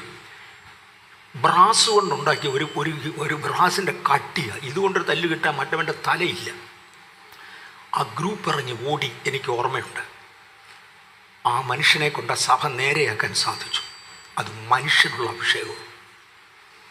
പലയിടത്തും ഇത്തിരി അഭിഷിക്തന്മാരുണ്ട്, അവരെ കൊണ്ട് ആ സഭ നേരെയാക്കാൻ ഒക്കത്തുള്ളൂ. കണ്ടത്തടിക്ക് മുണ്ടത്തടിയെ ഇട്ടേ പറ്റൂ. ഇത് മനുഷ്യനുള്ള അഭിഷേകമാണ്. ശൗലിനെ അഭിഷേകം ചെയ്യുമ്പോൾ ഇത് പറഞ്ഞു കേൾക്കാത്ത ജനമാണ്. ഞാനവരെ ഭരിച്ചോളാമെന്ന് പറഞ്ഞിട്ട് കേൾക്കാഞ്ഞ ജനമാണ്. ഇവരെ ഭരിക്കാൻ വേണ്ടി എൻ്റെ ജനത്തിന് പ്രഭുവായിരിക്കാൻ ഇവന്മാരുടെ സോക്കട് എനിക്കറിയാം. യവന്മാരെ നേരെയാക്കണമെന്നുണ്ടെങ്കിൽ ശൗലിനെ കൊണ്ടേ ഒക്കത്തുള്ള, ഒരു ആത്മീയനെ കൊണ്ട് നടക്കത്തില്ല. അതുകൊണ്ട് ശൗലിനെ അങ്ങോട്ട് അഭിഷേകം ചെയ്യുക. എൻ്റെ ജനത്തിന് പ്രഭുവാകാൻ അവനെ അഭിഷേകം ചെയ്യാൻ പറഞ്ഞ് വിട്ടതാ ശൗലിനെ. പക്ഷെ പിശാചി ശൗലിനെ ശരിക്കങ്ങ് ഉപയോഗിച്ചു. ദൈവം ആഗ്രഹിക്കാത്ത പലതിനകത്തും കൊണ്ടുപോയി. ഇപ്പം കർത്താവ് പറഞ്ഞു, ഇനി എനിക്കൊരു രാജാവിനെ വേണം. ശൗല് പോയി, അവൻ അതുവഴി പോയി. ഇനി എനിക്കൊരു രാജാവിനെ വേണം. എനിക്ക് വേണ്ടി ഞാൻ തിരഞ്ഞെടുത്തിരിക്കുന്ന രാജാവ് ശപിക്കപ്പെട്ടവനുമാണ്. ഇവനെ അവിടുന്ന് കൊണ്ടുവന്ന് നേരെയാക്കി എടുത്താലേ പറ്റത്തുള്ളൂ. ഇന്ന് പകൽ ചിലതിനെ, വേറെ ആർക്കും കൊള്ളുകയില്ലാത്തതിനെ ദൈവത്തിന് നേരെയാക്കി ഉപയോഗിക്കാനുണ്ടെങ്കിൽ ഉടച്ചു വാർത്തെടുത്ത്. ഇതൊരു വലിയ പദമാണ് കേട്ടോ. ദൈവത്തിന് പഴയ നിയമത്തിൽ ഒരു അബ്രാമിനെ വേണമായിരുന്നു. എന്തുകൊണ്ടോ ആ ഭാഗമൊക്കെ പറയാൻ എനിക്കങ്ങ് ഭയങ്കര താല്പര്യമാണ്. എളുപ്പമല്ല, ദിവസങ്ങളെടുക്കും അവിടം വരെ എത്തണമെങ്കിൽ. ദൈവത്തിനൊരു അബ്രാമിനെ ആവശ്യമായിരുന്നു. തീരെ പെശക് പിടിച്ചവൻ, അവനൊരു സന്തതി ഉണ്ടാകാത്തവനാ. കാര്യം ഭാര്യ മച്ചിയ, വിഗ്രഹങ്ങളെ ഉണ്ടാക്കി വിറ്റ് ചെലവ് കഴിയുന്നവനാ. ഭാര്യ മച്ചിയ. പക്ഷെ ഇവനിൽ നിന്ന് എനിക്കൊരു സന്തതിയെ ഉണ്ടാക്കണം. അതുകൊണ്ട് ഞാൻ ഇവനെ ഇനി തിരഞ്ഞെടുക്കുക. അദ്ദേഹത്തിൻ്റെ പേരാദ്യം മാറ്റി, അബ്രാം എന്ന പേര് മാറ്റി അബ്രഹാം എന്നിട്ടു. അദ്ദേഹത്തിൻ്റെ ഭാര്യ മച്ചിയായിരുന്ന പുള്ളിക്കാരത്തിയെ സാറായി എന്ന പേര് മാറ്റി സാറാന്നാക്കി. അവരുടെ നാടും വീടും വിട്ട് ഓടുവാൻ അവരോട് ആവശ്യപ്പെട്ടു. അവരുടെ കുലത്തിൽ നിന്നും അകറ്റി നിർത്തി. അവനുള്ള സകല വഴികളും അടച്ച്, അവനെ കുലം അടച്ച് അവനെ പുറത്തെടുത്തു. എൻ്റെ ഭാഷയിൽ ഉടച്ചു, ദൈവത്തിന് ഉരുക്കി, ദൈവത്തിൻ്റെ മൂശയിൽ ഒഴിച്ചു, ഒരു പുത്തൻ സൃഷ്ടിയാക്കി പുറത്തു കൊണ്ടു. എന്നിട്ട് പറഞ്ഞു, ഇനി എനിക്ക് ജനിക്കുവാൻ, എൻ്റെ മകന് വേണ്ടി വഴിയൊരുക്കുവാൻ നീ ഒരു ജാതിയെ ഉണ്ടാക്കണം. ഞാൻ ഒന്ന് തൊട്ടോട്ടെ, അഭിഷേകത്തിനകത്ത് വരേണ്ടതാണ്. ഇത് അഭിഷേകത്തിനകത്ത് തന്നെ വരേണ്ടതാണ്. ഞാൻ കംപ്ലീറ്റ് എടുക്കത്തില്ല. ആരംഭത്തെങ്കിൽ ദൈവം ലൂസിഫർ എന്നൊരു ഇച്ചിരൂടെ ബാസ് കുറച്ചാൽ ഹൗളിങ് അങ്ങ് നിൽക്കും. ദൈവം ലൂസിഫർ എന്നൊരു ദൂതൻ്റെ കയ്യിലാണ് ഭൂമി കൊടുത്തത്. ഇതിനെ ദൈവിക കാഴ്ചപ്പാടിൽ കൊണ്ടുവരാൻ ദൂതനോട് ആവശ്യപ്പെട്ടു. മിണ്ടണ്ട. എനിക്ക് തോന്നുന്നു ഒരു പ്രാവശ്യം ഞാനിവിടെ പ്രൊജക്റ്റ് ചെയ്തതായിരിക്കും പണ്ടൊരിക്കൽ വന്നപ്പോൾ. അന്ന് ലൂസിഫർ ഇവിടെ ഭരിച്ചതിൻ്റെ ചിഹ്നങ്ങൾ, അടയാളങ്ങൾ, സാമ്പിളുകൾ ധാരാളം ഈ ഭൂമി കിടപ്പുണ്ട്. ഒരു പ്രാവശ്യം ഞാൻ പണ്ട് ഇവിടുന്ന് പ്രൊജക്റ്റ് ചെയ്തതെന്ന് എനിക്ക് തോന്നുന്നത്. ബോളിയ എന്ന് പറയുന്നൊരു രാജ്യമുണ്ട്, ബൗളിയ. ആ രാജ്യത്ത്, തെക്കേ അമേരിക്കയിലാണ്. ആ രാജ്യത്തൊരിക്കൽ ശാസ്ത്രജ്ഞന്മാർ നോക്കുമ്പോൾ ഭൂമിക്ക് അടിയിൽ എന്തോ വലിയ കെട്ടിടങ്ങൾ ഇരിക്കുന്ന പോലെ അവർക്ക് തോന്നി. ഭൂമിക്ക് അടി നോക്കുന്ന റഡാറുണ്ട്, അത് വെച്ച് നോക്കിയിട്ട് അതിൻ്റെ പടം ഞാനിവിടെ കാണിച്ചു. അവർ കുഴിച്ച് ചെന്നപ്പോൾ 3.5 കിലോമീറ്റർ ഉയരമുള്ള ഒരു കെട്ടിടം ഇരിക്കുന്നതിൻ്റെ താഴെ, ബൗളിയ എന്ന രാജ്യത്ത് 3.5 കിലോമീറ്റർ ഉയരമുള്ള ഒരു കെട്ടിടം പണ്ട് ലൂസിഫറിൻ്റെ കാലത്ത് പണിതതാണ്. ഡൈനോസറൊക്കെ ഉണ്ടായിരുന്ന ഒരു കാലമുണ്ട്, അന്ന് പണിതതാണ്. ലൂസിഫറിനെ ദൈവം ഇവിടെ ഈ ഭൂമിയെ ദൈവിക കോളനിയായി പണിയുവാൻ ഏൽപ്പിച്ചതാണ്. അവൻ ചെയ്തില്ല, അവൻ അവൻ്റെ സംസ്കാരത്തിൽ കൊണ്ടുപോയി. അതുകൊണ്ട് ദൈവം ലൂസിഫറിനെ ഇവിടെ നിന്ന് തള്ളി, പകരം ആദാമിനെ ഇവിടെ കൊണ്ടാക്കി. അടക്കി വാഴാൻ ആദാമിനോട് ആവശ്യപ്പെട്ടു. ദൈവിക സംസ്കാരത്തിൽ അടക്കി വാഴാൻ ആവശ്യപ്പെട്ടു. ആത്മയുദ്ധവും കൂടെ ഞാൻ കൂട്ടത്തിൽ തൊട്ടേക്കാം. ആദ്യമേ പകൽ വാഴുവാൻ സൂര്യനെയാക്കി, പിന്നെ രാത്രിയിൽ വാഴുവാൻ ചന്ദ്രനെയാക്കി. ഈ 2 പുള്ളികൾ രാത്രിയും പകലും വാണോണ്ടിരിക്കുമ്പോഴാണ് ആദമിനോട് പറയുന്നത് അടക്കി വാണോളാൻ. 3 പേർക്ക് ഒരുപോലെ കൊടുത്തിരിക്കുക. പകലത്തേക്ക് സൂര്യൻ, രാത്രിയിലത്തേക്ക് ചന്ദ്രൻ, രാത്രിയും പകലും ഒരുപോലെ നോക്കാൻ ആദം. ആര് ജയിക്കും, ആര് ഭരിക്കും? ഇവന്മാർ തമ്മിൽ ഭയങ്കര യുദ്ധം. കോട്ടയം ഭരിക്കാൻ ഒരുപാട് പേരെ ഇവിടെ ആക്കിയിട്ടുണ്ട്. ആത്മയുദ്ധത്തിൽ ആര് ജയിക്കും, അവരാണ് ഭരിക്കുന്നത്. ഈ ആശയമൊക്കെ ഞങ്ങൾക്കൊക്കെ ഇപ്പം മനസ്സിലാകും, പണ്ടിത് മനസ്സിലാകത്തില്ലായിരുന്നു. ആത്മയുദ്ധത്തിൽ ആര് ജയിക്കും, അവരാണ് ഭരിക്കുന്നത്. വേറെ ഒരാളും ഭരിക്കത്തില്ല. ആദ്യം ഭരിക്കണമെങ്കിൽ അവൻ ദൈവത്തിൻ്റെ വഴിയും കാഴ്ചപ്പാടേയും പോകണം. അന്നേരത്താണ് സാത്താൻ കയറി വരുന്നത്. കണ്ട ആദമിനെ തോട്ടത്തിൽ നിന്ന് പുറത്താക്കി. തിരിയുന്ന വാളിൻ്റെ ജ്വാലയുമായി കെരൂബിനെ കാവലാക്കി ഏദൻ തോട്ടം മാറ്റിയിട്ടേച്ച് ആദമിനെ ഇറക്കി വിട്ടു. ഇറക്കി വിട്ടിടത്തും ഇവൻ വർദ്ധിച്ചു പെരുകുമ്പോൾ ഭാവിയിൽ ഒരിക്കൽ സ്ത്രീയുടെ സന്തതിയായി ജനിക്കും എന്നുള്ള ചിന്തയിലാണ്, അല്ലെങ്കിൽ തോന്നലുണ്ടാക്കുന്നത് പോലെയാണ് ഏദനിലെ അനുഗ്രഹം. ഞാൻ വരും, സ്ത്രീയുടെ സന്തതിയായി തിരിച്ചു വരും എന്ന് പറഞ്ഞാ പോകുന്നത്. അങ്ങനെ സ്ത്രീയുടെ സന്തതിയായി ജനിക്കുവാൻ ഒരു വിശുദ്ധ സ്ത്രീയെ ഭൂമിയിൽ ശേഷിപ്പിക്കത്തില്ല എന്ന് പിശാചും തീരുമാനിച്ചു. ആവർത്തിക്കാം. അങ്ങനെ ജനിക്കത്തക്കവണ്ണം ഒരു വിശുദ്ധ സ്ത്രീ ഭൂമിയിൽ ഉണ്ടെങ്കിലല്ലേ സ്ത്രീയുടെ സന്തതിയെ അവതരിക്കത്തുള്ളൂ. അത് നടക്കുകയില്ല എന്ന് പിശാചും തീരുമാനിച്ചു. അതിന് ദൈവത്തിൻ്റെ സാദൃശ്യത്തിൽ നിന്നും സ്വരൂപത്തിൽ നിന്നും മനുഷ്യനെ ലൂസിഫറിൻ്റെ സാദൃശ്യത്തിലും സ്വരൂപത്തിലും ആക്കാൻ തീരുമാനിച്ചു. അങ്ങനെ പറഞ്ഞാൽ നിങ്ങൾക്ക് ഒത്തിരി പേർക്ക് മനസ്സിലാകത്തില്ല. പകുതിക്ക് താഴെ ഒരു 4/1 ആളുകൾക്ക് മനസ്സിലാകത്തില്ല. അതുകൊണ്ട് ഞാൻ ഇച്ചിരി കൂടെ താവിട്ടു. ബാംഗ്ലൂർ ചർച്ചിൽ നിന്ന് ഒരിക്കൽ ഒരു പെൺകുട്ടി രക്ഷിക്കപ്പെട്ട് സ്നാനപ്പെട്ടു. 2 പേർക്ക് ഈ അനുഭവം ഉണ്ടായിരുന്നു. 2 പേർക്ക്. അതിൽ ഒരാളിൻ്റെ കാര്യം തൊടുക. അവിടെ വല്യപ്പന്മാരൊക്കെ അക്രൈസ്തവരായിരുന്നു. അക്രൈസ്തവരായിരുന്നു. ഇവരുടെ അപ്പൻ മാത്രം എന്തുകൊണ്ടോ കത്തോലിക്ക സഭയിൽ ചേർന്നു. അവിടെ ജോലി കിട്ടിയിട്ടോ എന്തുകൊണ്ടോ അദ്ദേഹം കത്തോലിക്ക സഭയിൽ ചേർന്നു. അദ്ദേഹവും ഭാര്യയും കത്തോലിക്കല്ലായിരുന്നു. ആ സാഹചര്യത്തിലാണ് ഈ മോള് ജനിച്ചത്. അതുകൊണ്ട് ഈ പെണ്ണും കത്തോലിക്കത്തിയായി വളർന്നു. ബാംഗ്ലൂരിൽ നഴ്സിംഗ് പഠിക്കാൻ വന്ന കൂട്ടത്തിലാണ് ഇവൾ രക്ഷിക്കപ്പെടുന്നതും സ്നാനപ്പെടുന്നതും പെന്തിക്കോസ്തുകാരത്തിയാകുന്നതും. ഒരു കുറച്ച് കഴിഞ്ഞപ്പോൾ അപ്പം പറഞ്ഞു, നിൻ്റെ മുറപ്പയ്യൻ വേറെ ഉണ്ട്, അത് അക്രൈസ്തവനാണ്, അവനുമായിട്ട് വേണം കല്യാണം കഴിക്കാൻ. കരുതി ഞാനിങ്ങനെ വഴി തെറ്റിച്ചാടി കത്തോലിക്കലായെന്നുള്ളതേ ഉള്ളൂ, നമ്മുടെ കുടുംബമെല്ലാം മറ്റേതാ. അവൾ പറഞ്ഞ് നടപ്പില്ല, ഞാനിപ്പം വിശ്വാസിയാണ്, വിശ്വാസിയുമായിട്ടേ വിവാഹം നടക്കത്തുള്ളൂ. എന്നോട് പറഞ്ഞു, ഞാൻ പറഞ്ഞു ജീവിതത്തിൽ സമ്മതിക്കരുത്, നിൻ്റെ ജീവിതം പാഴാകും, അങ്ങനെ പോകരുതെന്നൊക്കെ പറഞ്ഞു. ആ പെണ്ണിനെ പിടിച്ചു നിൽക്കാവുന്നതിൻ്റെ പരമാവധി പിടിച്ചു നിന്ന് ഒരു ദിവസം അവധിയിൽ അപ്പൻ വിളിപ്പിച്ചു. അവൾ വീട്ടിൽ പോയി. നടന്ന ചരിത്രം ഞാൻ തൊടുക. അവൾ വീട്ടിൽ പോയി. ഒരു മുറിക്കകത്തോട്ട പെൺകുട്ടിയെ കയറ്റി അപ്പൻ കതകടച്ചു. മുറിയുടെ കതകടച്ചേച്ച് അദ്ദേഹം നേരത്തെ കരുതി വെച്ചിരുന്ന അവൾ 2-3 പ്രാവശ്യം അവളോട് പറഞ്ഞു, നീ വിട്ടുമാറിയേ മതിയാവത്തുള്ളൂ, ഞാൻ നിൻ്റെ മുറപ്പയ്യനോട് വാക്ക് കൊടുത്തിട്ടുണ്ട്, നമ്മുടെ കുടുംബത്തിൻ്റെ മാന്യതയാണ്, സ്റ്റാറ്റസാണ്, ഞാൻ കത്തോലിക്കനായി എന്നുള്ളതേ ഉള്ളൂ. ഇതെല്ലാം ഒരു ടിൻ മണ്ണെണ്ണ ആയുടെ സ്വന്തം തലയിൽ കൂടെ ഒഴിച്ചു. തീപ്പെട്ടി പെണ്ണിൻ്റെ എടുത്ത് നീ തന്നെ കത്തിച്ചേക്കാൻ പറഞ്ഞു. ഞാൻ പറയുന്ന വിവാഹം നീ സമ്മതിക്കത്തില്ലെന്നുണ്ടെങ്കിൽ നീ എന്നെ കത്തിച്ചേക്ക്, ഞാൻ ഇനിയും ഭൂമിയിൽ ഇരിക്കത്തില്ല. പെണ്ണ് കരയാൻ തുടങ്ങി, ഇതൊക്കൊന്ന് കാര്യമല്ല, കത്തിക്കത്തില്ല എന്ന് പറഞ്ഞു. നീ കത്തിച്ചില്ല, ഞാൻ കത്തിക്കാൻ പോവാ, ഞാൻ സ്വയം ചാകാൻ പോവാ, നീ പോയി എങ്ങനെയും ജീവിച്ചു, ഞാൻ ചത്തു കഴിയുമ്പോൾ കതവ് തുറന്നു, അതുവരെ ഇതിനകത്ത് നിന്ന് കണ്ടോ നീ എന്നെ കൊല്ലുന്നേ. അയാൾ കത്തിക്കുമെന്നായപ്പോൾ പെണ്ണവസാനം സമ്മതിച്ചു, എന്നെ പറഞ്ഞാലും ചെയ്തോളാം, ഞാൻ മോളെ അക്കാര്യത്തിൽ കുറ്റമാണെങ്കിലും കുറ്റം പറയത്തില്ല. കാര്യം സാഹചര്യത്തിൻ്റെ സമ്മർദ്ദം അത്രയുമാണ്. നിന്നെ കണ്ട് ചിരിക്കത്തില്ലെന്ന് പറഞ്ഞത്, നിനക്ക് ലെറ്റർ എഴുതത്തില്ല, മേലെ വീട്ടിൽ വരണ്ടെന്ന് പറഞ്ഞത് ഒന്നുമല്ല. സ്വന്തം അപ്പൻ മണ്ണെണ്ണ തലയിലോട്ട് ഒഴിച്ച് കത്തിക്കാൻ സ്വയം നിൽക്കുന്ന സാഹചര്യത്തിൽ അവൾ സമ്മതിച്ചു.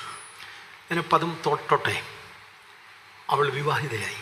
എന്നെ വിളിച്ചു പറഞ്ഞു, വാസുവേ ക്ഷമിക്കണം, എനിക്ക് പ്രാർത്ഥിക്കണം. ഞാൻ പറഞ്ഞു, ഇല്ല കുഞ്ഞ്, ഞാൻ നിനക്ക് വേണ്ടി പ്രാർത്ഥിക്കത്തില്ല, എനിക്കതിന് റൈറ്റില്ല, അതുകൊണ്ടാണ്. പക്ഷേ നിൻ്റെ സാഹചര്യത്തിൽ നിന്നെ കുറ്റവും പറയത്തില്ല, ഞാൻ ആരോടും മിണ്ടതുമില്ല, പോയിക്കോളാൻ പറഞ്ഞു. 2 വർഷം കഴിഞ്ഞ് ആ പെണ്ണ് എന്നെ വിളിച്ചു. എന്നിട്ട് പറഞ്ഞു, പാസ്റ്ററേ, ഞാൻ വിവാഹിതയായിട്ട് 2 വർഷമായി, ഒറ്റ പ്രാവശ്യം പോലും ക്രിസ്ത്യൻ ദേവാലയത്തിൽ പിന്നെ പോയിട്ടില്ല. എൻ്റെ ഭർത്താവ് അക്രൈസ്തവനാണ്, അദ്ദേഹത്തിൻ്റെ കൂടെയും പോയിട്ടില്ല. ഞാൻ എൻ്റെ വീട്ടിലിരുന്നതല്ലാതെ ഒരാരാധനയ്ക്ക് പങ്കെടുത്തിട്ടില്ല. പക്ഷേ ഈ 2 വർഷമായി എൻ്റെ ഭർത്താവിന് ഹിതകരമല്ലാത്ത ഒരു ചെറിയ കാര്യത്തിൽ ഞാൻ ഇടപെട്ടിട്ടില്ല. ഒരു വാക്ക് ഞങ്ങൾ തമ്മിൽ വിപരീതമായി സംസാരിച്ചിട്ടില്ല. പക്ഷേ ഞങ്ങൾക്ക് കുടുംബജീവിതമില്ല. ഞാൻ 80ാമത്തെ വയസ്സിലാണ്, അതുകൊണ്ട് ക്ഷമിക്കണം, ഞാൻ ചില വാചകങ്ങൾ തുറന്നു പറയുക. 80ാം വയസ്സിലാണ്, ആ പ്രായം പരിഗണിച്ച് ക്ഷമിക്കണം. എൻ്റെ ശരീരത്തിൽ അദ്ദേഹത്തിന് തൊടാൻ പറ്റത്തില്ല, ഭയമാണ്. ആ ഭയം കൊണ്ട് അദ്ദേഹത്തിന് എൻ്റെ ശരീരത്തിൽ തൊടാൻ പറ്റത്തില്ല. 2 വർഷമായി ഞങ്ങൾ ഒരുമിച്ചാണ് താമസിക്കുന്നത്. പക്ഷെങ്കിൽ ഞങ്ങൾക്കൊരു കുടുംബജീവിതമില്ല. ഇങ്ങനെ എത്ര നാൾ പോകും? ഡോക്ടറെ കണ്ടു, അവർക്ക് ചികിത്സ ഒന്നുമില്ല, ഞങ്ങൾക്ക് കുടുംബജീവിതമില്ല. ഞാൻ പറഞ്ഞു, കുഞ്ഞെ എനിക്കറിഞ്ഞുകൂടാ, നിന്നിൽ വ്യാപരിച്ചത് ദൈവാത്മാവും മറ്റവനിൽ വേറൊരാത്മാവുമാണ്. ഇത് രണ്ടും കൂടെ ഒരുമിച്ച് പോകത്തില്ല, അതുകൊണ്ടാകാം. പക്ഷേ ഇനി എന്തെങ്കിലും മാർഗമുണ്ടെന്ന് പറഞ്ഞുകൊണ്ട്, നിൻ്റെ നിർബന്ധ സാഹചര്യത്തിൽ നീ ചെയ്തത്, അതുകൊണ്ടുള്ള ശിക്ഷയാന്ന് കൂട്ടിക്കോ. കഴിഞ്ഞ 2 കൊല്ലം അതിൻ്റെ ശിക്ഷയാണ്. കഴിഞ്ഞ 2 വർഷം ഒന്ന് കൂട്ടിക്കോ. നീ അദ്ദേഹത്തോട് സംസാരിക്കുക. അദ്ദേഹം സത്യമായി യേശുവിനെ അറിയുമെങ്കിൽ ഈ ദുരാത്മാവ് അവനിൽ നിന്ന് മാറി ദൈവാത്മാവ് അവൻ്റെ മേൽ വരും. അങ്ങനെ വന്നാൽ കുറഞ്ഞ പക്ഷം ഈ ദുരാത്മാവ് മാറിക്കിട്ടിയാൽ ആ ഭയം മാറും, നിങ്ങൾക്ക് ഒരുമിച്ച് ജീവിക്കാം. പക്ഷേ അങ്ങനൊരു ഈസിയായി അവർ 2 പേരും കൂടെ ബാംഗ്ലൂർ വന്നു. അവൾ പണ്ട് താമസിച്ചിരുന്ന ഹോസ്റ്റലിൽ ഉണ്ടായിരുന്ന സ്നേഹിതരുടെ ആരുടെയോ കൂടെ 2 ആഴ്ചയോളം താമസിച്ചു. ആദ്യത്തെ 2 ദിവസം കൊണ്ട് ആ പുരുഷന് കാര്യം മനസ്സിലായി. അവനോട് കൂടുതലൊന്നും പറഞ്ഞു മനസ്സിലാക്കണ്ടായിരുന്നു. അവൻ്റെ ഭയവും വിറയിലും അവനറിയായിരുന്നു, ഇത് വേറൊരാത്മാവാണ്, ജീവിക്കാൻ ഒക്കുകയില്ല. അവൻ യേശുവിനെ അംഗീകരിച്ചു. ഒരലർച്ചയോടെ പഴയ അശുദ്ധാത്മാവ് അവനെ വിട്ടുപോയി. തുടർന്ന് നമ്മുടെ കുളത്തിൽ ഞാൻ അവനെ സ്നാനപ്പെടുത്തി. ഇന്നവർക്ക് മക്കളുണ്ട്, ജീവിതം നടന്നു. 2 വിപരീത ആത്മാക്കൾ ഒരുമിച്ച് പോകത്തില്ല. ഈ ആശയം കിട്ടുന്നുണ്ട്. ഒന്നിലധികം കേസിൽ എനിക്കിതറിയാം. 10-80 വയസ്സ് വരെ ആത്മമണ്ഡലത്തിൽ വളരാൻ കർത്താവ് കൃപ തന്നത് ഇങ്ങനെയുള്ള പല കാര്യങ്ങളും അറിയാൻ വേണ്ടിയാണ്. ദൈവത്തിൻ്റെ ആത്മാവ് ഉള്ളിൽ വസിക്കുന്ന ഈ പെൺകുഞ്ഞിൻ്റെ കൂടെ താമസിക്കുവാൻ മറ്റവനെ കൊണ്ടൊക്കത്തില്ല.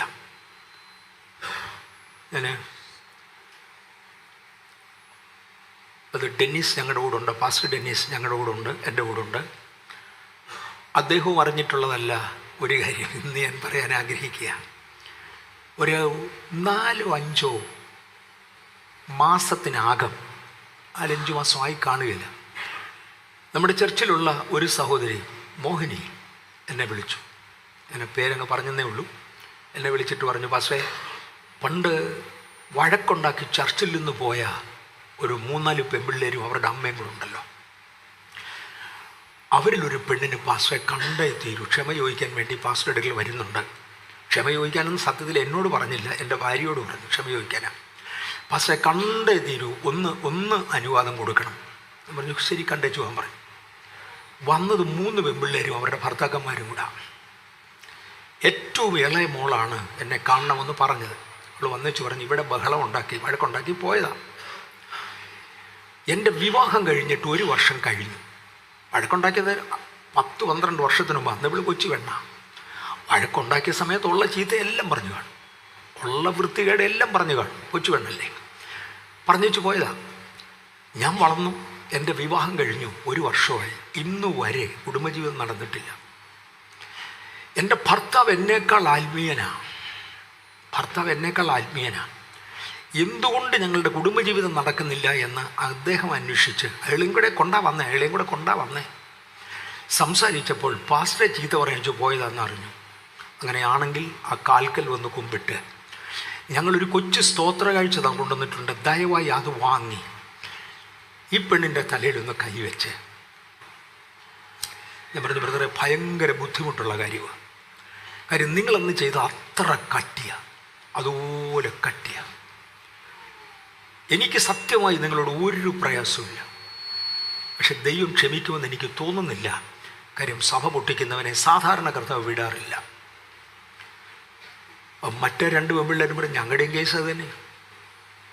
ഞങ്ങൾക്ക് കുടുംബജീവിതം നടക്കുന്നുണ്ടെങ്കിലും സന്തോഷകരമല്ല. സന്തോഷകരമായൊരു ജീവിതം ഞങ്ങൾക്കില്ല.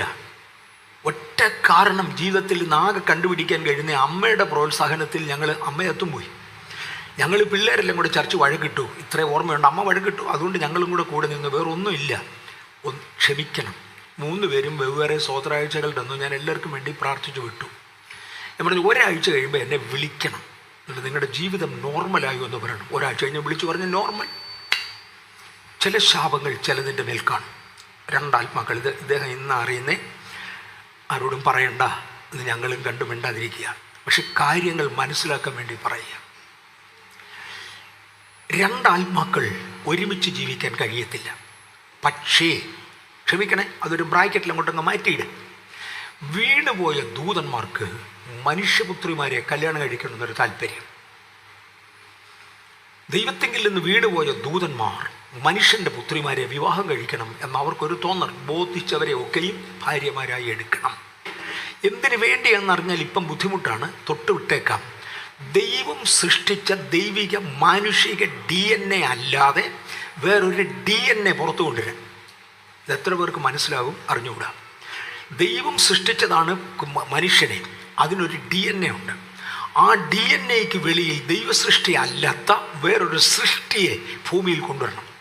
അത് വേണമെങ്കിൽ വീണുപോയ ദൂതന്മാർ മനുഷ്യപുത്രിമാരെ വിവാഹം കഴിക്കണം. ഇതിൻ്റെ 2ൻ്റെ DNA അല്ല, വേറൊരു DNA പുറത്തു വരും.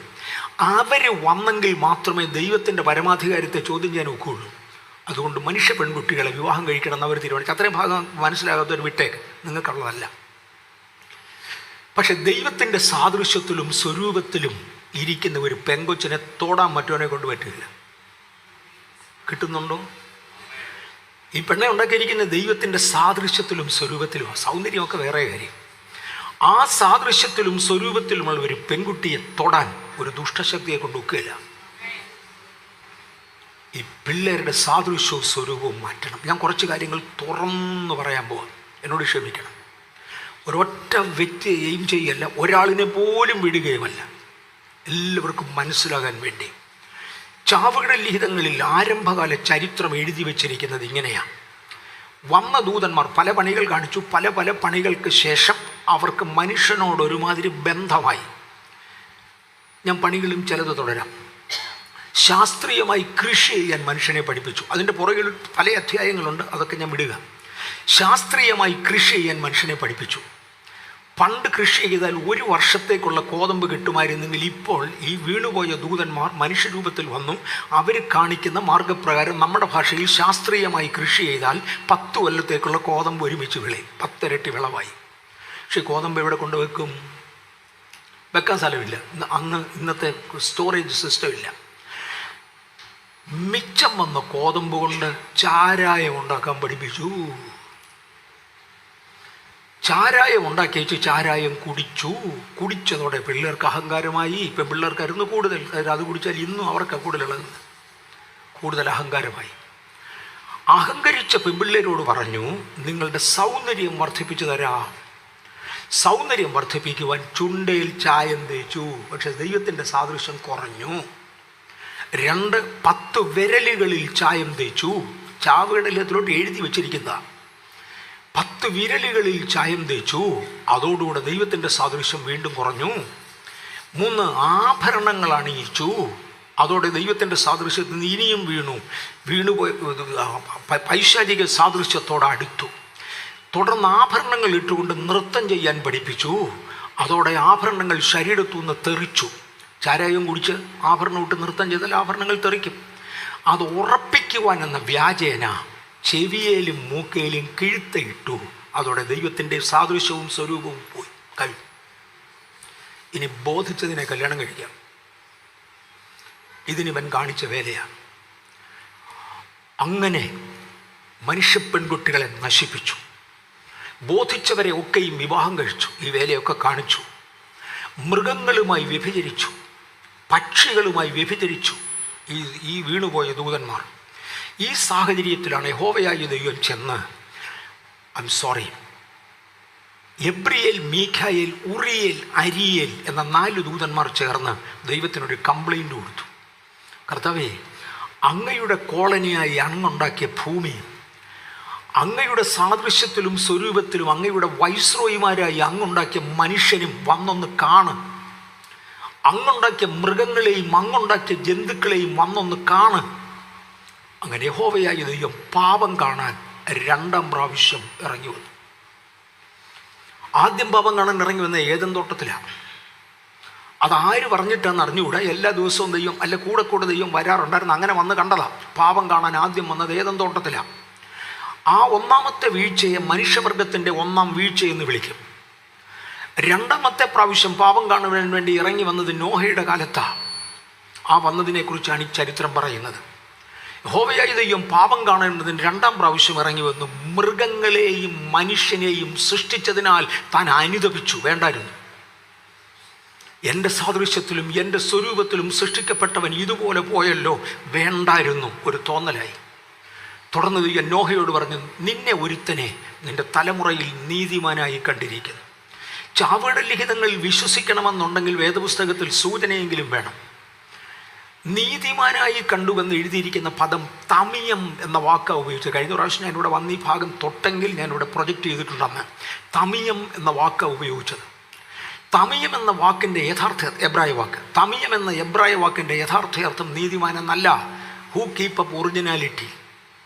ദൈവം സൃഷ്ടിച്ച സാദൃശ്യവും ദൈവം സൃഷ്ടിച്ച സ്വരൂപവും ദൈവം സൃഷ്ടിച്ച DNA-യും രക്തവും നിലനിർത്തുന്നതായി ഒറ്റ കുടുംബമേ ഉള്ളത് നോഹയാണ്. ബാക്കി മുഴുവൻ തെറിച്ചു. മൃഗത്തിനും ചായം തേച്ചു. നമുക്ക് കണ്ടില്ലേ, കാളയുടെയും കഴുതയുടെയും കൊമ്പയെ കൂടെ ചായം അടിച്ചല്ലേ ഇവിടെ. എല്ലാം വീണു.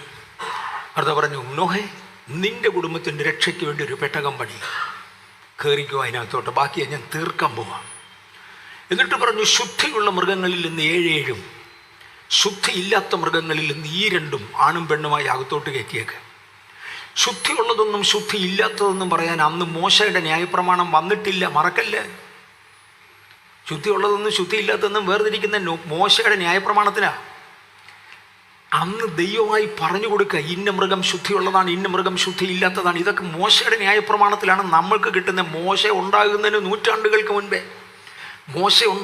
നൂറ്റാണ്ടുകൾക്ക് മുൻപേ ശുദ്ധിയുള്ളതിനും ശുദ്ധിയില്ലാത്തതിനും ദൈവം തിരിച്ചു. നോഹയോട് പറഞ്ഞു, മുഴുവൻ മൃഗങ്ങളെയും പക്ഷികളെയും നിന്റെ മുന്നേ കൂടെ വിടും. ഇതിനകത്ത് വ്യഭിചാരം ചെയ്യാത്ത, DNA പെശകില്ലാത്ത ഓരോ പേരിനെ മാത്രം കയറ്റ്. ഇന്ന വർഗങ്ങളിൽ നിന്ന് 7 പേരിനെ ചെക്ക് ചെയ്തേ കയറ്റാവും.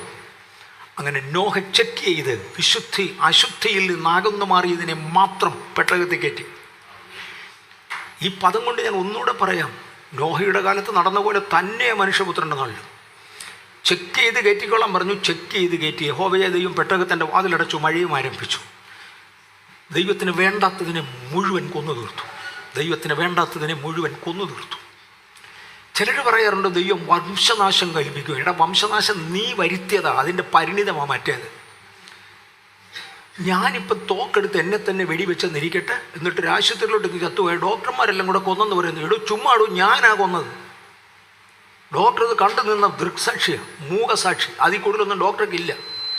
ഞാൻ പോയി വഴക്കിട്ട് 2 കുത്തും വാങ്ങിച്ചുകൊണ്ട് ചെന്ന്, കടാരിക്കുള്ള കുത്ത്. എന്നിട്ട് ഇന്നെ ആശുപത്രി ചികിത്സിച്ച് ചത്തുപോയി. ഡോക്ടറെ കുറ്റമെന്ന് പറഞ്ഞാൽ അല്ലടോ, എൻ്റെ കുറ്റം. ഞാൻ കുത്തും വാങ്ങിച്ചുകൊണ്ട് അങ്ങോട്ട് ചെന്നതല്ലേ. ദൈവം വർഗനാശം വരുത്തിയതല്ല, നീ കടിച്ചു വെച്ചതിൻ്റെ പരിണിതം സംഭവിച്ചതാണ്. വർഗനാശം സംഭവിച്ചു. ശുദ്ധിയുള്ളതും ശുദ്ധിയില്ലാത്തതും വേണ്ടിയത് വെളിയിലോട്ടിറങ്ങി. യഹോവയായി ദൈവം വീണ്ടും നോഹയെ വന്ന് അനുഗ്രഹിച്ചു. അനുഗ്രഹിച്ച വാക്ക് ഓർമ്മയുണ്ടോ? സന്താനവിഷ്ടനായി പെരുകുക. പക്ഷേ മലയാളത്തിലെ ആ പദം കൊണ്ട് തന്നെ വിടരുത്. ഇംഗ്ലീഷ് വേദപുസ്തകത്തിൽ ഒഫീഷ്യൽ ലാംഗ്വേജ് എന്ന് പറയുന്നത്, ഒഫീഷ്യൽ ബൈബിൾ എന്ന് പറയുന്നത് കിങ് ജെയിംസ് വെർഷനാണ്, KJV-ക്കകത്ത് പറയുന്നത് റീപ്ലനീഷ് എന്നൊരു വാക്കാണ്. റീപ്ലനീഷ്. ആദമിനും ഹവയോടും പറഞ്ഞത് റീപ്ലനീഷ്, വീണ്ടും സന്താനപുഷ്ടിയുള്ളവരായി പെരുകുക. ആദമഹവമാർ എവിടുന്ന് എന്നെ സന്താനപുഷ്ടി വീണ്ടും എന്ന് പറയാനുള്ള കാരണം എന്നാ? അവരിതിനു മുമ്പ് ഇവിടെ നിറഞ്ഞിരുന്ന കാര്യം കണ്ടിട്ടേ ഇല്ലല്ലോ, പിന്നെ എന്നെ റീപ്ലനീഷ്. മോനെ ആദമേ, നീ കണ്ടിട്ടില്ലെങ്കിലും ഇവിടെ പണ്ട് ലൂസിഫറിൻ്റെ കാലത്ത് ഇവിടെ മുഴുവൻ നിറച്ച ആളായിരുന്നടാ. ഇവിടെ മുഴുവൻ നിറച്ചും ലൂസിഫറിൻ്റെ ജയിലുള്ള ആളുകളാ. അന്നുണ്ടായിരുന്ന മൃഗങ്ങളും അന്നുണ്ടായിരുന്ന പക്ഷികളും എല്ലാം ഉണ്ട്. ഇത് നിറഞ്ഞിരുന്ന ഒന്നാ. അതിനെ മുഴുവൻ ഞാൻ തുടച്ചു നീക്കി. ഇനി നിന്നെ ഭാര്യയും കൂടി ഇങ്ങോട്ടാക്കുക, വീണ്ടും സന്താനപുഷ്ടിയുള്ളവനായി പെരുകുവാൻ. ഇതേ വാക്കാണ് നോഹയോട് ആരംഭിച്ചത്. നോഹ, നീ കണ്ടതാ, ഈ നാട് മുഴുവൻ നിറഞ്ഞു നിൽക്കുന്ന നീ കണ്ടതാ. ആദം കണ്ടതല്ല, നീ കണ്ടതാ. ഞാൻ നിന്നോട് പറയാം, വീണ്ടും സന്താനപുഷ്ടിയുള്ളവനായി പെരുക, നിറയ്ക്ക്. ഞാൻ ഇന്നു മുതൽ, ആദം മുതൽ നോഹ വരെയുള്ള കാലം തൂത്തു കളഞ്ഞു. അത് പോയി. വീണ്ടും സ്റ്റാർട്ട് ചെയ്യുക. അങ്ങനെ നോഹ സ്റ്റാർട്ട് ചെയ്തു. നോഹ ഒരു മുന്തിരിത്തോട്ടം ഉണ്ടാക്കി. ഞങ്ങൾ ബാംഗ്ലൂരിൽ നിന്ന് വരിക.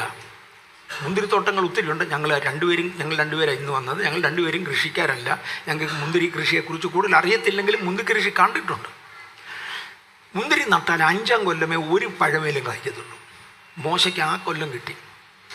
മുന്തിരി സാധാരണഗതിയിൽ നന്നായി കായ്ക്കണമെങ്കിൽ 10 കൊല്ലമെങ്കിലും എടുക്കും. നോഹയുടേത് ആ കൊല്ലം കായ്ച്ചു. അങ്ങനെയാണെങ്കിൽ ആ ഭൗതിക നന്മ പിശാചിൽ നിന്നാണ് വന്നത്, ദൈവത്തിങ്കിൽ നിന്നല്ല. പോട്ടപ്പ. പുള്ളി പറിക്കരുതാത്ത അത്രയും പറിച്ചു, പിഴിയരുതാത്ത അത്രയും പിഴിഞ്ഞു, കുടിക്കരുതാത്ത അത്രയും കുടിച്ചു. വല്ലാത്തത് എന്തുവാ ബോധക്ഷയമായി. കിടക്കരുതാത്തതുപോലെ കിടന്നു. വരുതാത്ത സമയത്ത് മോൻ വന്ന് പിടിക്കരുതാത്തതുപോലെ പിടിച്ചു. നോഹയ്ക്ക് വിവരം പിടികിട്ടിയപ്പോൾ എഴുന്നേറ്റ് ഒറ്റ ശാപവും വെച്ചു കൊടുത്തു. ആ ഒരു വാക്ക് മതിയായിരുന്നു വീണ്ടും ഭൂമി പഴയ പൈശാചിക അധികാരത്തിൽ പോകാൻ. കഴിഞ്ഞു. ബൈബിൾ പറയുന്നു, വീണ്ടും ദൈവത്തിൻ്റെ പുത്രന്മാർ മനുഷ്യപുത്രന്മാരുടെ അടുക്കൽ വന്നു, അവർക്ക് മക്കൾ ജനിച്ചു. ഞാൻ ഒരു സംശയം കൂടി ഇവിടെ റൂൾ ഔട്ട് ചെയ്തു പോകാം. പെന്തക്കോസ്തൽ പിതാക്കന്മാരിൽ ചിലർ, പിതാക്കന്മാരായിരിക്കില്ല, പിതാക്കന്മാരുടെ കാലത്ത് അങ്ങനെ പറഞ്ഞ ഓർമ്മ എനിക്കില്ല. കഴിഞ്ഞ ഒരു 50 കൊല്ലമായിട്ട് കുറച്ച് പേരൊക്കെ പിതാക്കന്മാരായല്ലോ ഈ കഴിഞ്ഞ 50 കൊല്ലം കൊണ്ട്. അവർ പറയുന്നത് കേട്ടിട്ടുണ്ട്, ശേത്തിൻ്റെ വംശത്തെയാണ് വിശുദ്ധ സ്ത്രീകളെന്ന് വിളിക്കുന്നത്, കായൻ്റെ വർഗത്തെയാണ് അശുദ്ധ പുരുഷന്മാരെന്ന് പറയുന്നത്. അങ്ങനെ ദൈവത്തിൻ്റെ പുത്രന്മാർ എന്നവിടെ പറയുന്നത് ശേത്തിൻ്റെ മക്കളെയും മനുഷ്യ പെൺകുട്ടികളെന്ന് പറയുന്നത് കായൻ്റെ മക്കളെയുമാണെന്നൊക്കെ പറയുന്നത് കേട്ടിട്ടുണ്ട്. പക്ഷെ അങ്ങനെയാണെങ്കിലും മനുഷ്യക്കുഞ്ഞുങ്ങൾക്ക് മനുഷ്യനല്ലേ ജനിക്കുകയുള്ളൂ. ശേത്തിൻ്റെ മക്കൾ പോലും ആദാമിൻ്റെ മക്കൾ പോലും 2 മനുഷ്യർ തമ്മിൽ വിവാഹം കഴിച്ചാൽ ഉണ്ടാകുന്നത് മനുഷ്യനല്ലേ ഉണ്ടാവുകയുള്ളൂ. പക്ഷെ ഇവിടെ ഉണ്ടായത് രാക്ഷസന്മാരാ. DNA വേറെയാ. അതുകൊണ്ട് നിശ്ചയമായും വീണുപോയ ദൂതന്മാർ തന്നെയാണ്. ഇതിനകത്ത് ഞാൻ കോട്ടയത്ത് നിന്നാണ് പറയുന്നത്, എനിക്കറിയാം. അതുകൊണ്ട് ഒരു സംശയം വരാനുള്ളത്, യേശുക്രിസ്തുവിൻ്റെ ഒരു പദമുണ്ട്, പുനരുത്ഥാന ജീവിതത്തിൽ അവർ ദൂതന്മാർക്ക് തുല്യരാണ്, ആരും വിവാഹത്തിന് കൊടുക്കുകയോ, വിശുദ്ധ ദൂതന്മാർക്ക് തുല്യരാണ്, ആരും വിവാഹത്തിന് കൊടുക്കുകയോ വിവാഹത്തിന് എടുക്കുകയോ ചെയ്യുന്നില്ല. വിവാഹത്തിന് കൊടുക്കുന്നില്ലെന്ന് എഴുതിയിട്ടുള്ളൂ.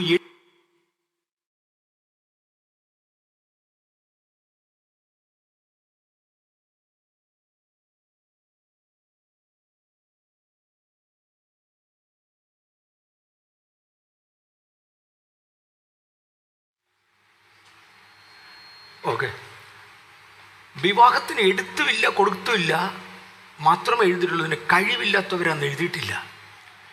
ദൂതന്മാർക്ക് കഴിവുണ്ട്. ദൂതന്മാരെന്ന് പറയുന്നത് കോടി വർഗത്തിൽപ്പെട്ടവരുണ്ട്. അവരിൽ പുത്രോത്പാദനത്തിന് കഴിവുള്ളവരുണ്ട്, ഇല്ലാത്തവരും കണ്ടേക്കാം. വിശുദ്ധ ദൂതന്മാരതിന് മുതിരുന്നില്ല. ഇത് ഒന്നുകൂടെ തെളിയിക്കാൻ വേണ്ടി ഞാൻ ഒരു ഉദാഹരണം കൂടെ പറയാം. വർഷങ്ങൾക്ക് മുമ്പേ ബാംഗ്ലൂരിലെ കോർട്ടിൽ ഒരു കേസുണ്ടായി. ഏത് ചർച്ചയിൽ നിന്ന് ഞാൻ പേര് പറയുന്നില്ല, പേര് പറഞ്ഞാൽ നിങ്ങളെല്ലാം അറിയും, അവരുടെ ചർച്ചയിൽ നിന്ന്. ഭാരതത്തിൽ മൊത്തം പ്രസിദ്ധനായൊരു മനുഷ്യൻ, അദ്ദേഹത്തിൻ്റെ ചർച്ചയിൽ വിശുദ്ധിയും വേർപാടും ഭയങ്കര നിഷ്കർഷയാണ്.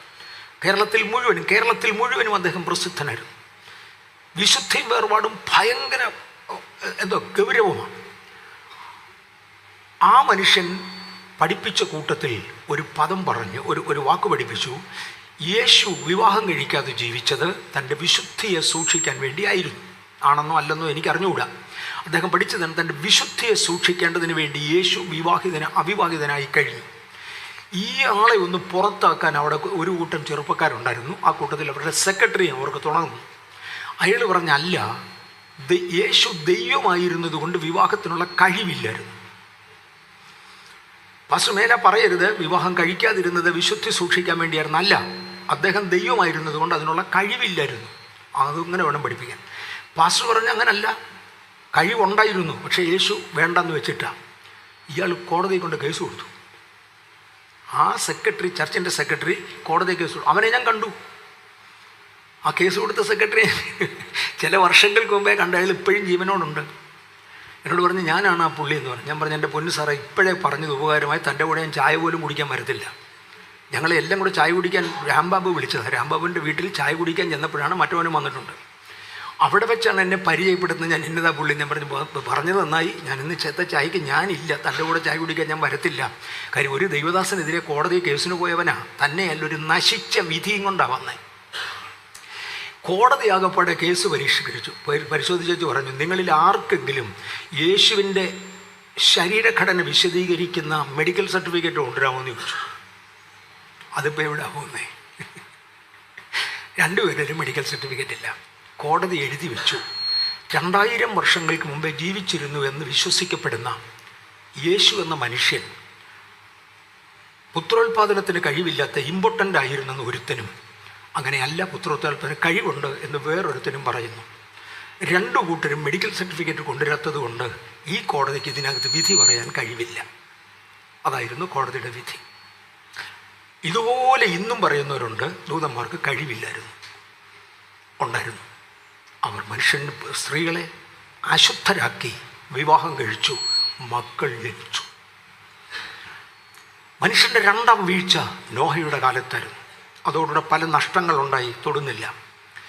വീണ്ടും ദൈവത്തിൻ്റെ പുത്രന്മാർ ഭൂമിയിൽ വന്നു. മന്ത്രവാദവും ആഭിചാരവും മറ്റു പലതുമായി മൂന്നാമതൊരു വീഴ്ച നടന്നു. അതാണ് നോഹയുടെ കാലം. നിമ്രൂദിൻ്റെ കാലം, ബാബേൽ കോട്ടയുടെ കാലം. മനുഷ്യൻ വീണ്ടും വരികയും ഭൂമിയുടെ ഭരണം പിശാചിന് കൊടുക്കേണ്ടതിന് വേണ്ടി മാന്ത്രിക ശക്തികളാൽ അവനെ ആകർഷിച്ചു കൊണ്ടുവരാം എന്ന് തീരുമാനിച്ചു. അതുകൊണ്ട് അവർ അങ്ങനൊരു ശക്തിയെ കൊണ്ടുവരാൻ തീരുമാനിച്ച് അങ്ങനെ പറഞ്ഞങ്ങ് പോകുക. അതിനുവേണ്ടി ആകാശത്ത് മുട്ടുന്ന ഒരു ഗോപുരം പണിയുവാൻ തീരുമാനിച്ചു. ഞാൻ ആ ഭാഗങ്ങളൊന്നും വിശദീകരിക്കുന്നില്ല, അങ്ങനെയൊന്നും അല്ല, അതിൻ്റെ അർത്ഥമൊന്നും മാത്രം പറയാം. ആകാശത്ത് മുട്ടാൻ അവിടെ ഒന്നും ഇല്ല. പിന്നെ എന്നാ ഈ പറയുന്നതിനെല്ലാം അർത്ഥമുള്ളതാണ്. അതുകൊണ്ട് അങ്ങനെ അങ്ങ് വിടുക. അവിടെ വെച്ച് യഹോവയായ ദൈവം പാപം കാണാൻ 3-ാം പ്രാവശ്യം വന്നു. മൂന്നാം പ്രാവശ്യം വന്നേച്ചു പറഞ്ഞ് ഇവൻ പണിതാൽ നടക്കും. ഞാൻ ഒരു സൂചനയ്ക്ക് വേണ്ടി പറയാം. കോട്ടയത്തല്ലേ, വിദ്യാസമ്പന്നർ തന്നെയാണ്. ഒരു സൂചന മാത്രം പറയാം. ആകാശത്ത് മുട്ടുന്നത് എന്നവിടെ ഉദ്ദേശിച്ചിരിക്കുന്ന പദം സ്ട്രോങ്ങിൻ്റെ കമൻട്രിയിൽ കൊടുത്തിട്ടുണ്ട്. വാക്കിൻ്റെ അർത്ഥം വേദപുസ്തകത്തിലെ ഓരോ വാക്കുകൾക്ക് നമ്പറിട്ട് സ്ട്രോങ്ങിൻ്റെ നമ്പർ ഉപയോഗിച്ചാണ് വേദപുസ്തകം പഠിക്കുന്നത്. പഠിപ്പിച്ച ആളാണ് സ്ട്രോങ്. വേദപുസ്തകം എഴുതിയിരിക്കുന്ന ഭാഷകൾ അങ്ങേയറ്റം പഠിച്ച് അതിൻ്റെ അർത്ഥങ്ങൾ കംപ്ലീറ്റ് ആയിട്ട് തരുന്ന ഏറ്റവും അറിയപ്പെടുന്ന വ്യക്തിയാണ് സ്ട്രോങ് എഴുതിയിരിക്കുന്നത് ആകാശത്ത് മുട്ടുന്ന എന്ന് വ്യാഖ്യാനിച്ചിരിക്കുന്ന വാക്കിൻ്റെ യഥാർത്ഥ അർത്ഥം അതല്ല, ആകാശത്തെ സ്വാധീനിക്കുന്നതെന്ന. അന്നത്തെ വിശ്വാസം അനുസരിച്ച് അല്ല, പ്രായോഗികമായി കാർമേഘമണ്ഡലങ്ങൾക്ക് മുകളിൽ കറങ്ങുന്ന ഒരു മാജിക്കൽ ഹെവനുണ്ട്, മാജിക്കൽ സ്വർഗമുണ്ട്. മാന്ത്രിക ശക്തികൾ കൊണ്ട് അതിനെ നിയന്ത്രിക്കാം. കാർമേഘത്തേക്കാൾ ഉയരമുള്ള ഒരു ഗോപുരം പണിത് എന്ന് പറഞ്ഞാൽ 12 കിലോമീറ്റർ ഉയരമുള്ള ഒരു ഗോപുരം പണിത് അതിൻ്റെ മേളിൽ ഈ മനുഷ്യ ശരീരത്തെ അണിയിച്ചതുപോലെയുള്ള ചില ഘടകങ്ങൾ, ചില വസ്തുക്കൾ ഈ ഗോപുരത്തിൻ്റെ മുകളിൽ കൊണ്ടുവച്ചാൽ പൈശാചിക ശക്തികൾ കണ്ട് ആകർഷിക്കപ്പെടുകയും അവർ ഭൂമിയിൽ വന്ന് ഭരണമേറ്റെടുക്കുകയും ചെയ്യും എന്നവർ പഠിപ്പിച്ചു. യഹോവയായ ഇത് കാണാൻ വേണ്ടി പ്രാക്ടിക്കലി ഇറങ്ങി വന്നപ്പോൾ പറഞ്ഞു ഇത് നടക്കും. ഞാൻ തിരിച്ചൊരു ചോദ്യം ചോദിക്കട്ടെ മോനെ, 12 കിലോമീറ്റർ ഉയരമുള്ള ഗോപുരം പണിയാനുള്ള എഞ്ചിനീയറിങ് ഇന്ന് വരെ ഭൂമിയിൽ ഇല്ലടാ. 1 കിലോമീറ്ററുള്ള വലിപ്പമുള്ളത് ഇന്ന് വരെ പണിതിട്ടില്ല. ബുർജ് ഖലീഫയാണെന്ന് ഭൂമിയിലുള്ളതിലെ ഏറ്റവും ഉയരം കൂടിയ ബിൽഡിംഗ്. അതിന് 853 മീറ്റർ ഉയരമുള്ളൂ. 853 മീറ്റർ ഉയരമേ ഉള്ളൂ. 1 കിലോമീറ്റർ ഇന്ന് വരെ ഇല്ല. 12 കിലോമീറ്റർ പണിയാൻ എഞ്ചിനീയറിങ് ആര് കൊണ്ടുവന്നു? ഇതിൻ്റെ നോഹവ് ആര് കൊടുത്തു? എഞ്ചിനീയറിങ് കൊണ്ട് തന്നെയായില്ല, ഇതിൻ്റെ നോഹവ് ആര് കൊടുത്തു? സാത്താൻ നേരിട്ട് കൊടുത്തതാണ്, ലൂസിഫർ നേരിട്ട് കൊടുത്തതാണ്. യഹോവ ഇറങ്ങി വന്ന് പണി കണ്ടേച്ചു പറഞ്ഞു നടക്കും, പക്ഷേ അതിന് ഞാൻ സമ്മതിക്കത്തില്ല. അതുകൊണ്ട് ദൈവം അവരെ ശപിച്ചു. ഭാഷ പിണക്കി, ഇപ്പം അത്രയും പറഞ്ഞങ്ങ് വിടുക. ഭാഷ പിണക്കി ഒത്തിരി കാര്യങ്ങൾ ചെയ്തു. എന്നിട്ട് പറഞ്ഞു ഇന്നു മുതൽ എനിക്ക് ജനവുമായി ബന്ധമില്ല, ഞാനിവരെ തള്ളിയിരിക്കുന്നു. പൊക്കോ ഇവരെ തള്ളി. ഈ ജനവുമായി എനിക്ക് ബന്ധമില്ല. പക്ഷേ ഏദനിൽ ഞാൻ കൊടുത്ത ഒരു വാഗ്ദത്തം നിവർത്തമാണ്. അതിനെ മനുഷ്യൻ്റെ 3ാമത്തെ വീഴ്ച എന്നാണ് വിളിക്കുന്നത്. ബാബേൽ കോട്ടയെങ്കിൽ സംഭവിച്ചത് 3ാം വീഴ്ചയാണ്. അതോടുകൂടെ മുഴു ജനത്തെ ജാതി എന്ന് വിളിച്ചു തള്ളി. പക്ഷേ ഏദൻ തോട്ടത്തിൽ കൊടുത്ത ഒരു വാഗ്ദത്തം ഉണ്ടല്ലോ, സ്ത്രീയുടെ സന്തതിയായി വരണമെന്ന്. അത് നടക്കണമെങ്കിൽ എന്നെ എടുക്കും. അതുകൊണ്ട് ഒറ്റപ്പെട്ട അബ്രാമിനെ വിളിച്ചു. അബ്രാമേ വാ, നീ എന്നെ അനുസരിക്കണം. മുഴു ലോകത്തെ ഞാൻ തള്ളിയിരിക്കുന്നു. ഫ്രാത്ത് മുതൽ മഹാനദി വരെയുള്ള ഒരു കുറച്ച് സ്ഥലം ഞാൻ നിനക്ക് തരാം. ഒന്ന് ശ്രദ്ധിച്ചു കേട്ടു. ഭൂമിയുടെ ആകെ ആ വിസ്തീർണം, ഇന്നത്തെ കണക്കനുസരിച്ച് ഭൂമിയുടെ ആകെ വിസ്തീർണം 610 മില്യൺ സ്ക്വയർ കിലോമീറ്ററാണ്. 610 മില്യൺ സ്ക്വയർ കിലോമീറ്ററാണ് ഭൂമിയുടെ, ഈ ഭൂമിയുടെയും കൂടെ സമുദ്രം ഒഴിച്ചാൽ ഭൂമിയുടെ ആകെ വിസ്തീർണം. ഇതിന്ന് അബ്രഹാമിനോട് പറഞ്ഞ് നിനക്ക് ഫ്രാത്ത് മുതൽ മഹാനദി വരെ തന്നേക്കാം എന്ന് പറഞ്ഞാൽ 22,000 ശിഷ്ടം കിലോമീറ്റർ ഉണ്ടത്, സ്ക്വയർ കിലോമീറ്റർ. വേറൊരു ഭാഷയിൽ എനിക്ക് നിങ്ങൾക്ക് എളുപ്പം മനസ്സിലാകുന്ന ഭാഷയിൽ ഈ ആകെ ഭൂമിയെ 25 ലക്ഷം ഭാഗങ്ങളായി പകുത്താൽ അതിലെ ഒരു കഷണം നിനക്ക് തരാം. മുഴുവൻ ഭൂമിയെ 25 ലക്ഷം കഷണങ്ങളായി മുറിച്ചാൽ അതിലെ ഒരു കഷണം ഫ്രാത്ത് മുതൽ മഹാനദി വരെ നിനക്ക് തന്നേക്കാം, കൊണ്ടുപോകും. പക്ഷെ നീ എന്നെ അനുസരിച്ചോണം. നിൻ്റെ ഉടുപ്പ് ഞാൻ പറയുന്ന പോലെ ആയിരിക്കണം, നിൻ്റെ ഡ്രസ്സിങ് ഞാൻ പറയുന്ന പോലെ ആയിരിക്കണം. വിട്ടുപോകാനൊക്കത്തില്ല. നിൻ്റെ ശരീരത്ത് കളറടിക്കാൻ പറ്റത്തില്ല, നിൻ്റെ ശരീരത്ത് കിഴുത്തിടാൻ പറ്റത്തില്ല. സംശയമുള്ളവർ ലേവ്യ പുസ്തകം 18-ാം അധ്യായം വായിച്ചോണം. നീ വസ്ത്രം ധരിക്കുന്ന മെതേഡ് പറയാം, നീ ഓരോന്ന് കാണിക്കുന്ന പറഞ്ഞാൽ നീ എൻ്റെ വകയാണ്, മറ്റേ ജാതിയാണ്, ഞാൻ തള്ളി, എനിക്ക് വേണ്ട. നാളെ ഒരിക്കൽ ഞാൻ വീണ്ടെടുപ്പിൻ്റെ ചാൻസ് അവർക്ക് കൊടുക്കും. അന്ന് അവർ മടങ്ങി വന്നാൽ അവരെ ഞാൻ തിരിച്ചംഗീകരിക്കും. ഇല്ലെങ്കിൽ എനിക്ക് നിൻ്റെ മക്കൾ മാത്രമേ ഉള്ളൂ. ആകെ ഭൂമിയുടെ 25 ലക്ഷം ഭാഗങ്ങളിൽ ഒന്ന് നിനക്ക് തരിക. അതിനകത്ത് നീ എൻ്റെ പ്രമാണം അനുസരിച്ചോണം. എനിക്കറിയാം നിൻ്റെ ഭാര്യ മച്ചിയ, തൽക്കാലം അങ്ങനെ അങ്ങോട്ട് തുടരെ, പിന്നെ ഞാൻ മക്കളെ തരും. അവർ വളരും. ഈ ഭൂമിയിൽ ഞാൻ അവരെ ഒന്നാമനാക്കും.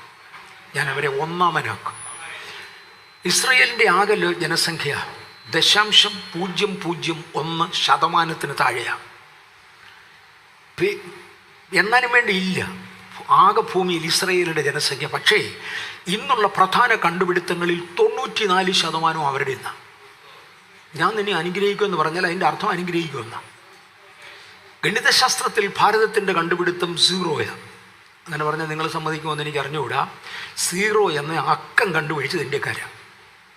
എന്താ പറയുക, ഒരു പ്രധാന കണ്ടുപിടുത്തം റെഫറൻസ് പോയിന്റ്.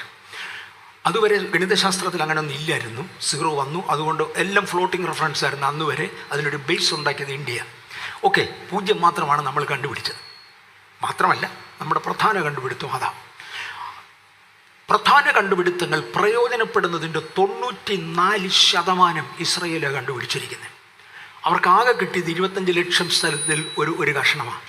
ഇതിനകത്തോട്ട് താമസിച്ച് ഞാൻ പറയുന്ന പോലെ ചെയ്യും. വർഷങ്ങൾക്ക് ശേഷം ഒരു കുഞ്ഞ് അബ്രഹാമിന് ജനിച്ചു. അവിടെ മുതൽ അവരുടെ വളർച്ച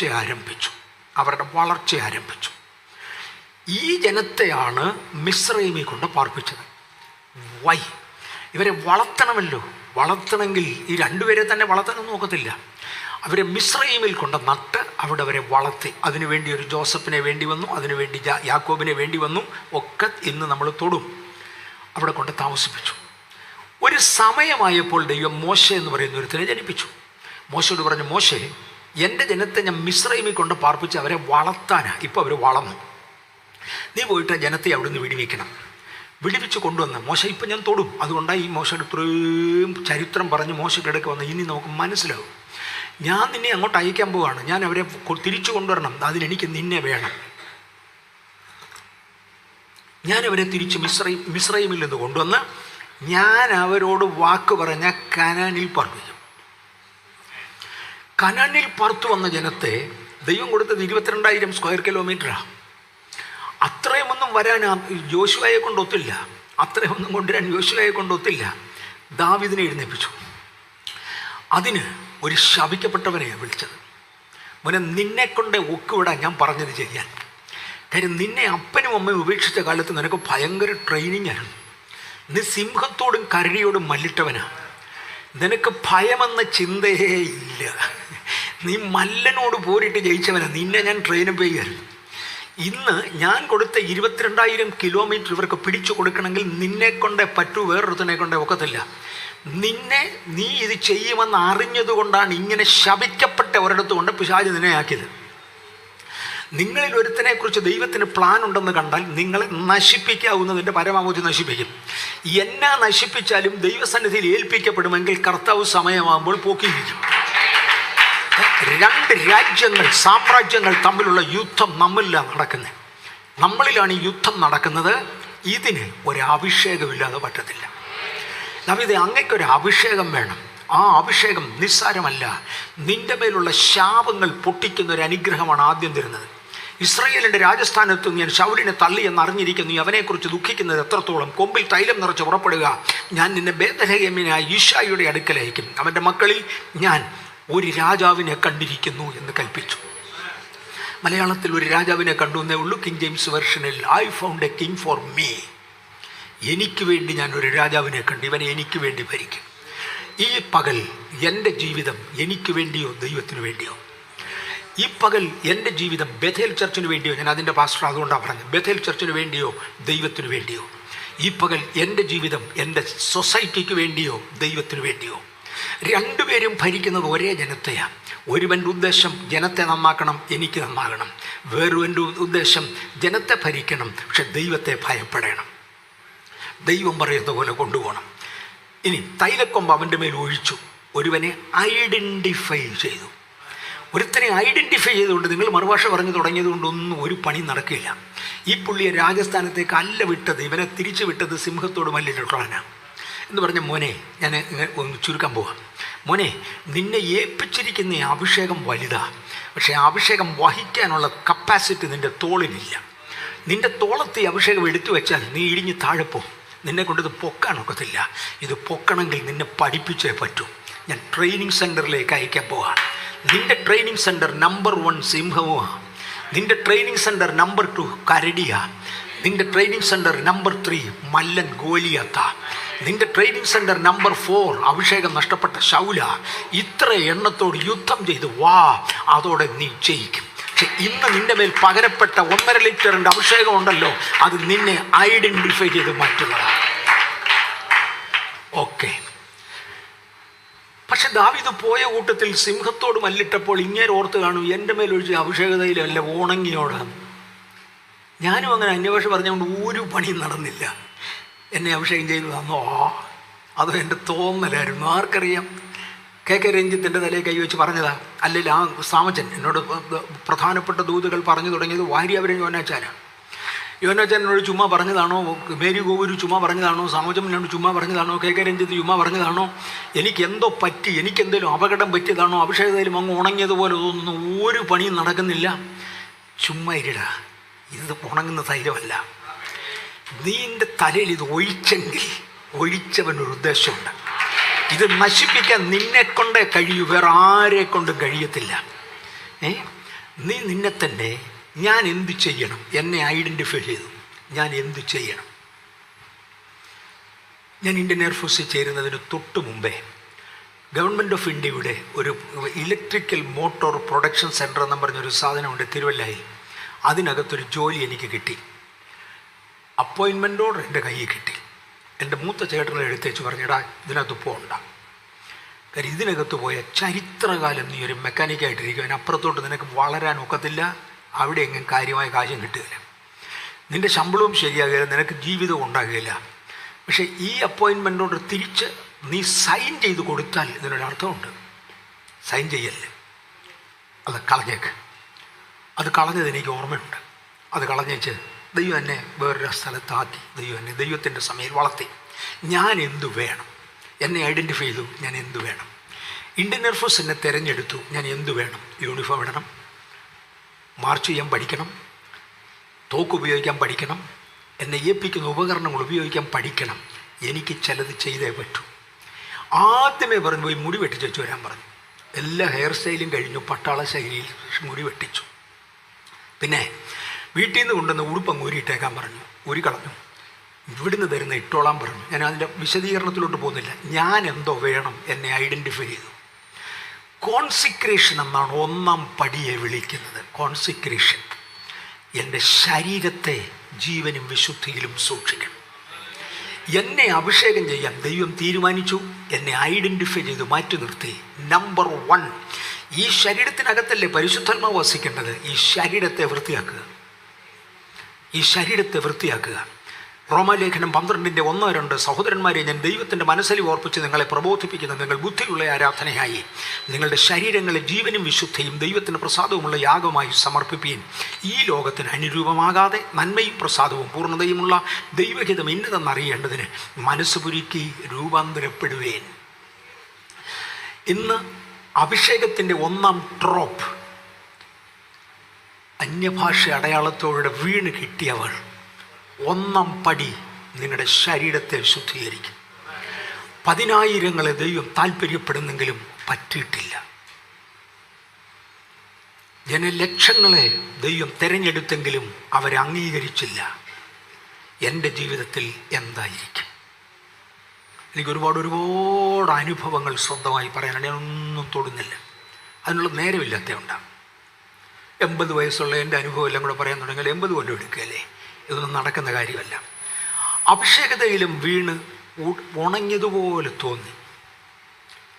യേശുവിൻ്റെ കാര്യം ഒന്ന് നോക്കാം. ലൂക്കോസിൻ്റെ സുവിശേഷം 3-ാം അധ്യായം 21-22 വാക്യങ്ങളിൽ യേശുവും സ്നാനമേറ്റു. യേശുവും സ്നാനമേറ്റ് കഴിഞ്ഞ ഉടനെ ആത്മാവ് തൻ്റെ മേൽ ഇറങ്ങി വന്നൊരു ശബ്ദമുണ്ടായി. ഇവൻ എൻ്റെ പ്രിയപുത്രൻ, ഞാൻ ഇന്നിവനെ ജനിപ്പിച്ചിരിക്കുന്നതൊരു ശബ്ദമുണ്ടായി. ഇത് നിങ്ങൾക്ക് മനസ്സിലാകണമെങ്കിൽ ഞാൻ കുറച്ചുകൂടെ പുറകോട്ടു. പഴയ നിയമത്തിലെ ജോസഫിനെ അപ്പൻ വിളിച്ചു വരുത്തി ഒരു പുതിയ അങ്കി അവനെ ധരിപ്പിച്ചു എന്നൊരു പദം കാണാമല്ലോ.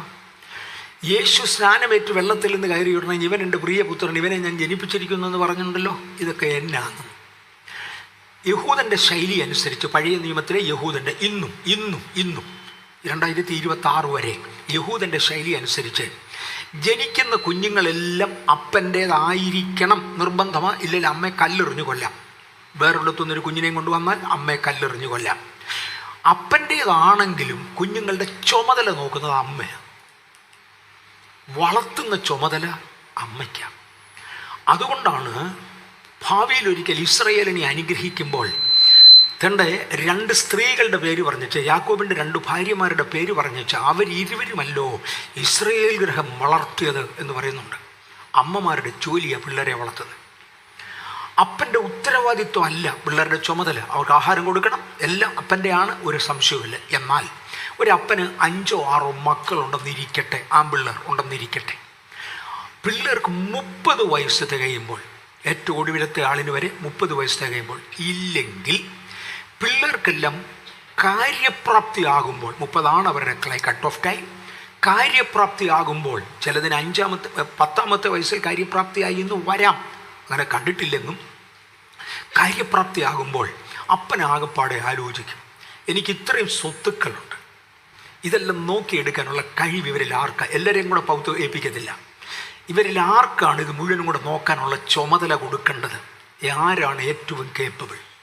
ഒരു മോന് ഞാൻ പറഞ്ഞാൽ മുറുമുറുത്തെന്ന് വരും, വേറൊരുത്തൻ ഒട്ടും മുറുമുറുക്കാതെ അനുസരിക്കും. ഒരുത്തൻ ഇപ്പം ചെയ്തേക്കാമെന്ന് പറഞ്ഞിട്ട് ചെയ്യാതെ പോകും, വേറൊരുത്തൻ ചെയ്യത്തില്ലെന്ന് പറഞ്ഞാലും സമയത്തിന് ചെയ്യും. പക്ഷേ എനിക്കെതിരെ സംസാരിക്കാതെ, കുതികാൽ ഉയർത്താതെ, ഞാൻ പറയുന്നത് അതുപോലെ കേട്ട് ചെയ്യുന്ന, എനിക്ക് ഏറ്റവും വിശ്വസനീയമായ മകൻ ആരാണ് എന്ന് തീരുമാനിച്ചിട്ട് ഇന്നത്തെ വിവാഹം നടത്തുന്നത് പോലെ നാട്ടുകാരെ മുഴുവൻ വിളിക്കും. ഞാൻ എൻ്റെ മക്കളിൽ ഒരാളിനെ എൻ്റെ മുഴുവൻ അവകാശത്തിനും പ്രഭുവാക്കാൻ തീരുമാനിച്ചിരിക്കുകയാണ്, വരാൻ പറഞ്ഞ ആളുകളെല്ലാം വിളിക്കും. ഈ പിള്ളേരോട് പറയത്തില്ല, ആരെയാടാ തിരഞ്ഞെടുക്കാൻ പോകുന്നൊന്നും പറയത്തില്ല. എല്ലാ പിള്ളേരും എനിക്ക് എന്നുള്ള ചിന്ത കണ്ടേക്കാം. ആ ദിവസങ്ങളിൽ അപ്പനെയൊക്കെ പൂജിക്കുന്നതിന് കണക്കും കാണുകയില്ല. എന്നിട്ട് ആ മോൻ്റെ വലിപ്പത്തിൽ അപ്പൻ ആരും അറിയാതെ ഒരു കോട്ട് ഓഫ് മെനി കളേഴ്സ്, ഒരുപാട് നിറങ്ങളുള്ള ഒരു അങ്കി തുന്നിയെടുക്കും. എല്ലാവരും കൂടെ വന്ന് കൂടിയിരിക്കുന്ന മധ്യത്തിൽ എല്ലാവരും കഴിക്കേണ്ടതൊക്കെ കഴിച്ച് കാര്യമായി സംസാരിച്ചുകൊണ്ടിരിക്കുന്നതിന് ഒരുത്തൻ്റെ പേരൊക്കെ വിളിക്കും. അവൻ എഴുന്നേക്കും, ഈ പുതിയ അങ്കി അവനെ അങ്ങ് ഇടിയിക്കും. ഇതായിരുന്നു ജോസഫിന് കിട്ടിയത്. യേശുവിനും കിട്ടിയത് ഇത് തന്നെയാണ്. യോഹന്നാൻ്റെ കൈ കീഴിൽ സ്നാനമേറ്റിങ്ങോട്ട് പൊങ്ങുകയും അന്ന് മുതൽ അവനാണ് അപ്പൻ്റെ ഉത്തരവാദി, അപ്പൻ്റെ വീടിൻ്റെ ചുമതല അവനാണ്, കംപ്ലീറ്റ് അവകാശി അവനാണ്. ചേട്ടന്മാർക്കൊന്നും ഇല്ലെന്നല്ല ഞാൻ പറഞ്ഞു, പക്ഷെ പ്രധാന കാര്യം എന്തെങ്കിലും ചെയ്യാൻ ഇവൻ ഒപ്പിട്ടേ പറ്റൂ. അങ്ങനെ ഒരുത്തിനെ തിരഞ്ഞെടുക്കും. ഇതുപോലെ 30ാമത്തെ വയസ്സിൽ യോഹന്നാൻ ഒരുപാട് പേരെ സ്നാനപ്പെടുത്തി. യേശു ഇങ്ങോട്ട് പൊങ്ങി വരികയും മേളിൽ നിന്നൊരു ശബ്ദം, ഇവൻ എൻ്റെ പ്രിയപുത്രൻ. കൂട്ടത്തിലൊരു അങ്കി ഇടണമല്ലോ, ഇതേ ഇറങ്ങി വരുന്ന പരിശുദ്ധാത്മാവ് പ്രാവ് ഇറങ്ങുന്നത് പോലെ ഇറങ്ങി തൻ്റെ മേലങ്ങ് ആവസിച്ചു. ഒരു പുതിയ വസ്ത്രം, കോട്ട് ഓഫ് മെനി കളേഴ്സ് ഇട്ട് കഴിഞ്ഞപ്പോൾ പിതാവ് തൻ്റെ സകലത്തിനും എന്നെ അധികാരിയാക്കി എന്ന് യേശു പറഞ്ഞു. പിതാവ് തൻ്റെ സകലത്തിനും എന്നെ അധികാരിയാക്കി. അതാണ് അഭിഷേകം. ഇന്ന് പകൽ ചിലതിനെ ദൈവം അധികാരപ്പെടുത്തുന്ന റബ്ബ് ചെയ്യുക, ചിലതിൻ്റെ മേലെ മാർക്കിടുക, അതാണ് അഭിഷേകം. ഇയർ മാർക്ക് ചെയ്ത ഒരുത്തൻ തന്നെത്താൻ സൂക്ഷിച്ചാൽ അവൻ്റെ മേലൊരു അഭിഷേകം നടക്കും. ഓൾ റൈറ്റ്, യേശുവിൻ്റെ മേൽ ഒരഭിഷേകം നടന്നു. എന്നിട്ട് നേരെ രാജസ്ഥാനത്തോട്ട് പോകുക അല്ലായിരുന്നല്ലോ, മരുഭൂമിയിലോട്ട് പോരും, കാട്ടുമൃഗങ്ങളോട് താമസിക്കാൻ. ഐഡൻറ്റിഫൈ ചെയ്തതുകൊണ്ട് ഒരുത്തൻ അവകാശിയായി മാറിയില്ല, അധികാരിയായി മാറിയില്ല. അവൻ ട്രെയിനിങ് സെൻറ്ററിലേക്ക് മാറുക. യേശുവേ, അങ്ങ് വഹിക്കാൻ പോകുന്ന വലിയ ചുമതല വഹിക്കുവാൻ, അങ്ങയുടെ തോളുകൾ ബലപ്പെടുവാൻ അങ്ങയ്ക്കൊരു ട്രെയിനിങ് വേണം. അതിനോട് 40 ദിവസം തിന്നുകയോ കുടിക്കുകയോ ഉറങ്ങുകയോ ചെയ്യാതെ വന്യമൃഗങ്ങളോട് കൂടെ സാത്താനോട് ഇടപെട്, അവനെ ജയിച്ചേ പറ്റത്തുള്ളൂ. യേശു നേരെ സ്നാനം കഴിഞ്ഞ ശേഷം പോയത് മരുഭൂമിയിലേക്കാണ്, നേരെയല്ല. 1 കൊരിന്ത്യർ 6-ാം അധ്യായം 19-20 വാക്യങ്ങളിൽ ദൈവത്തിൻ്റെ ദാനമായി നിങ്ങളിലിരിക്കുന്ന പരിശുദ്ധാത്മാവിൻ്റെ മന്ദിരമാകുന്നു നിങ്ങളുടെ ശരീരമെന്നും നിങ്ങളെ വിലയ്ക്ക് വാങ്ങിയിരിക്കാൻ നിങ്ങൾ താങ്കൾക്കുള്ളവരല്ല എന്നും അറിയുന്നുവല്ലോ. ആകയാൽ നിങ്ങളുടെ ശരീരം കൊണ്ട് ദൈവത്തെ മഹത്വപ്പെടുത്തുവീൻ. 1 കൊരിന്ത്യർ 6:19-20 വാക്യങ്ങളിൽ നിങ്ങളുടെ ശരീരങ്ങളെ നിങ്ങൾ ശുദ്ധീകരിക്കുക. കാര്യം നിങ്ങളെ അഭിഷേകത്തിന് വേണ്ടി ഐഡൻറ്റിഫൈ ചെയ്യുക. സംസാരിക്കുന്ന വാക്കുകൾ, പറയുന്ന പദങ്ങൾ, നോക്കുന്ന ഇടങ്ങൾ, ചിന്തിക്കുന്ന കാര്യങ്ങൾ എല്ലാം ഞാൻ പിന്നെ എടുക്കും. ചിന്തിക്കുന്ന കാര്യങ്ങൾ, സമയം ചെലവഴിക്കുന്നത്, ഇത് മുഴുവനും അക്കൗണ്ടിടാം, മൊത്തം അക്കൗണ്ടിടാം. മുന്നോട്ട് പോട്ടെ. നമ്മുടെ ശരീരങ്ങൾ പരിശുദ്ധാത്മാവിൻ്റെ മന്ദിരങ്ങളാകയാൽ അവയെ ക്രമമായി മാന്യമായി സൂക്ഷിപ്പാൻ നാം കടമ്പെട്ടവരാണ്. ഹൃദയം മാത്രമേ ദൈവം നോക്കുന്നുള്ളൂ, പുറമേ ഉള്ളത് ശ്രദ്ധിക്കുന്നില്ല എന്ന് പറയുന്നവരുണ്ട്. അത് ശുദ്ധ ദുരുപദേശമാണ്. കത്തോലിക്ക സഭയുടെ ഭാഷയിൽ പിന്നെ പാഷാണ്ഡ ഉപദേശം. ദൈവം ഹൃദയം മാത്രമേ നോക്കുന്നുള്ളൂ, പുറമേ ഉള്ളത് നോക്കുന്നില്ലെന്ന് പറഞ്ഞാൽ ശുദ്ധ പോഷത്വം. ഒരുപാട് പേരെ അഭിഷേകത്തിൽ നിന്ന് എടുത്തെറിയുവാൻ ഈ പദം മതി. അങ്ങനെയല്ല, നിങ്ങളുടെ ശരീരങ്ങൾ ദൈവത്തിന് യാഗമാണ്. ഒരിക്കലൊരാൾ ഒരു തുണി തേക്കാൻ ഒരാളുടെ കൊണ്ട് കൊടുത്തു. നിങ്ങൾ തേച്ചിട്ടിരിക്കുന്ന തുണി, എന്തോ ഒരു സ്പെഷ്യൽ തുണിയാണ്, അതിൽ ഒത്തിരി കശവും കാര്യങ്ങളൊക്കെ ഉള്ളതാണ്. അത് തേക്കാൻ ഒരാളുടെ കൊണ്ട് കൊടുത്തു, തുണി തേപ്പുകാരൻ്റെ. നിങ്ങൾ തേച്ചിട്ടിരിക്കുന്ന ഒരു തുണി ഒന്ന് കാണിക്കാൻ പറഞ്ഞു. ഞാനും കൂടെ കൃത്യം പോലെ ആ സമയത്തവിടെ ഉണ്ട്, അതുകൊണ്ട് എനിക്ക് സൂക്ഷ്മം അറിയാവുന്നു. നിങ്ങൾ തേച്ചിട്ടിരിക്കുന്ന ഒരു തുണി ഒന്ന് കാണിക്കും. ഞാനൊരു തുണി തേക്കാൻ ഒരിടത്ത് കൊണ്ട് കൊടുത്ത നേരത്തെ തേച്ചതിൻ്റെ സാമ്പിളൊന്നും ഈ ചരിത്രത്തിൽ ചോദിച്ചിട്ടില്ല. മറ്റേ ചോദിച്ചു, തേച്ചിട്ടിരിക്കുന്ന ഒരു തുണിയുടെ സാമ്പിൾ കാണിക്കാൻ പറഞ്ഞ അയാൾ ഉടനെ ഒരു സാമ്പിൾ എടുത്ത് കാണിച്ചു. ഒരു നേരിയതായിരുന്നു, അതേലുമുണ്ട് കശവ്. ആ കശവ് ചുളുങ്ങിയായിരിക്കും. അത് പറഞ്ഞ് കശവ് ചുളുങ്ങിയിരിക്കുമ്പോൾ ബാക്കി എന്നാ തേച്ചിട്ടും തേയത്തില്ല, ഒരർത്ഥവുമില്ല, നിങ്ങളുടെ തരുന്നില്ല. മോനെ, നിൻ്റെ ശരീരം ദൈവത്തിന് വിശുദ്ധമല്ലെങ്കിൽ, അന്യദേവൻ്റെ അടയാളം ഉണ്ടെങ്കിൽ, ഞാൻ അങ്ങ് തീർത്തും പറയുക, അന്യദേവൻ്റെ അടയാളം ഉണ്ടെങ്കിൽ നിന്നെ പരിശുദ്ധാത്മാ അവിടെ ഇട്ട് അന്യഭാഷ പറയിപ്പിക്കുകയേ ഉള്ളൂ, വലുതായിട്ടൊന്നുമില്ല. ഭൂലോക ചരിത്രത്തിൽ ഏറ്റവും കൂടുതൽ ആളുകളെ സ്നാനപ്പെടുത്തിയത് ജോൺ വെസ്ലിയാണ്. കേട്ടിട്ടുണ്ടോയെന്ന് അറിഞ്ഞുകൂടാ. ജോൺ വെസ്ലി 17 ലക്ഷം ആളുകളെ അദ്ദേഹം സ്നാനപ്പെടുത്തിയേ. 17 ലക്ഷം. ജോൺ വെസ്ലിയുടെ വേർപാടിൻ്റെ പ്രത്യേകത, അദ്ദേഹം വീട്ടിലെങ്ങാനും വന്നിട്ടില്ല, വരത്തുമില്ല. കാര്യം അദ്ദേഹം മരിച്ചിട്ട് വർഷങ്ങളായി. അതിന് പകരം നമ്മളാണ് ജീവിക്കണ്ടേ. അദ്ദേഹം വീട്ടിലോട്ട് കയറി വരുമ്പോൾ ഒരാൾ ഒരു ചായ കൊണ്ട് കൊടുത്തു, അല്ലെങ്കിൽ ഒരു ഗ്ലാസ് വെള്ളം കൊണ്ട് കൊടുത്തെന്നിരിക്കട്ടെ, കൊടുക്കുന്ന ആളിൻ്റെ കഴുത്തേലോ കയ്യേലോ വിരലേലോ എന്തെങ്കിലും ഒരു ആഭരണം ഉണ്ടെങ്കിൽ അദ്ദേഹം വാങ്ങിക്കത്തില്ല. മാറി നിന്നൊരു ചോദ്യമുണ്ട്, നിൻ്റെ മേൽ കാണുന്ന സ്വരൂപവും മേലെഴുത്തും ആരുടേത്? പറ. നിൻ്റെ മേൽ കാണുന്ന സ്വരൂപവും മേലെഴുത്തും ആരുടേത്? ദൈവത്തിൻ്റെതല്ല, മറ്റവൻ്റേത് എനിക്ക് വേണ്ട. അതുകൊണ്ടാണ് 17 ലക്ഷത്തെ സ്നാനപ്പെടുത്താൻ ദൈവം മനുഷ്യനെ തയ്യാറാക്കിയത്. അദ്ദേഹത്തിൽ നിന്ന് ഞാൻ പല മാതൃകകൾ എടുത്തിട്ടുണ്ട്. കൺവെൻഷൻ നടക്കുന്നിടത്ത്, മീറ്റിങ്ങുകൾ നടക്കുന്നിടത്ത്, പലയിടത്തും ആരെങ്കിലും ഒന്ന് അനങ്ങിപ്പോയാൽ വഴക്ക് പറയുന്ന ഉപദേശമാരെ ഞാൻ കണ്ടിട്ടുണ്ട്. ഒന്ന് അനങ്ങിയാൽ, ഇടയ്ക്കൂടെ 4 പിള്ളേർ ഓടിയാലും എനിക്ക് വലിയ വിരോധമൊന്നുമില്ല. ജോൺ വെസ്ലി പ്രസംഗിച്ചതിനെക്കുറിച്ച് പറയുന്ന 49,000 സെർമൺസ് അദ്ദേഹം ഇംഗ്ലണ്ടിൽ പ്രസംഗിച്ചു. 17 ലക്ഷം ആളുകളെ സ്നാനപ്പെടുത്തണമെങ്കിൽ തമാശയൊന്നുമില്ല. 49,000 പ്രസംഗങ്ങൾ അദ്ദേഹം യൂറോപ്പിൽ പ്രസംഗിച്ചു. അടുത്ത പദം ബ്രിട്ടീഷ് ഗവൺമെൻറ് കൊടുത്തിരിക്കുന്നത്. ഇതിൽ മിക്ക പ്രസംഗങ്ങളും കുതിരച്ചാണകവും കല്ലും കൊഴിയും വെച്ച് എറിഞ്ഞ് പകുതിക്കൽ നിർത്തിയിട്ടുണ്ട്, ഒന്നും കംപ്ലീറ്റ് ചെയ്തിട്ടില്ല. കുതിരച്ചാണകം കൊണ്ട് ഏറ് വരുന്നതിന് ഇടയ്ക്ക് നിന്ന് ഈ മനുഷ്യൻ പ്രസംഗിക്കുമായിരുന്നു. അതിനിടയ്ക്ക് നിന്നാണ് 17 ലക്ഷത്തെ മുക്കിയത്. കുതിരച്ചാണകം കൊണ്ട് ഏറ് വരുമ്പോൾ, കമ്പ് കൊണ്ട് ഏറ് വരുമ്പോൾ, കല്ലുകൊണ്ട് ഏറ് വരുമ്പോൾ ഈ മനുഷ്യൻ അതിൻ്റെ നടുവിൽ നിന്ന് പ്രസംഗിക്കുമായിരുന്നു. ആരവാരവും കൂക്കുവിളി ഒന്നും ജോൺ വെസ്ലിക്ക് കാര്യമല്ല, അവിടുന്ന് മൂക്കും 500. എനിക്കൊരു വലിയ അനുഭവ ചരിത്രമായിട്ട് ഞാനത് എടുത്തു. അതൊരു എൻ്റെ ഒരു മാതൃകയാക്കി. ഞാൻ ആരെന്നാ വേണേ വേണം. ഞാൻ എൻ്റെ ചർച്ചിൽ ഇടയ്ക്കിടയ്ക്ക് പറയും, ദയവ് ചെയ്ത് എല്ലാവരും ഒന്ന് ചൊവ്വേ നേരെ ഇരിക്കണം. നിങ്ങൾ എവിടെ ഇരുന്നാലും എനിക്ക് പ്രസംഗത്തിന് ഒരു കുഴപ്പമില്ല, പക്ഷെ വേറൊരാൾ വന്ന് കണ്ട വൃത്തികേടല്ലേ, അത് വരാതിരിക്കാൻ. നിങ്ങളുടെ ശരീരങ്ങൾ ജീവനും വിശുദ്ധിയുമുള്ള യാഗങ്ങളായി ദൈവത്തിന് സമർപ്പിക്കുക. 1 കൊരിന്ത്യർ 9:27 പൗലോസ് പറയുന്നൊരു പദമുണ്ട്, മറ്റുള്ളവരോട് പ്രസംഗിച്ച ശേഷം ഞാൻ തന്നെ കൊള്ളരുതാത്തവനായി പോകാതിരിക്കേണ്ടതിന് എൻ്റെ ശരീരത്തെ ദണ്ഡിപ്പിച്ച് അടിമയാക്കുക എത്ര ചെയ്യുന്നത്.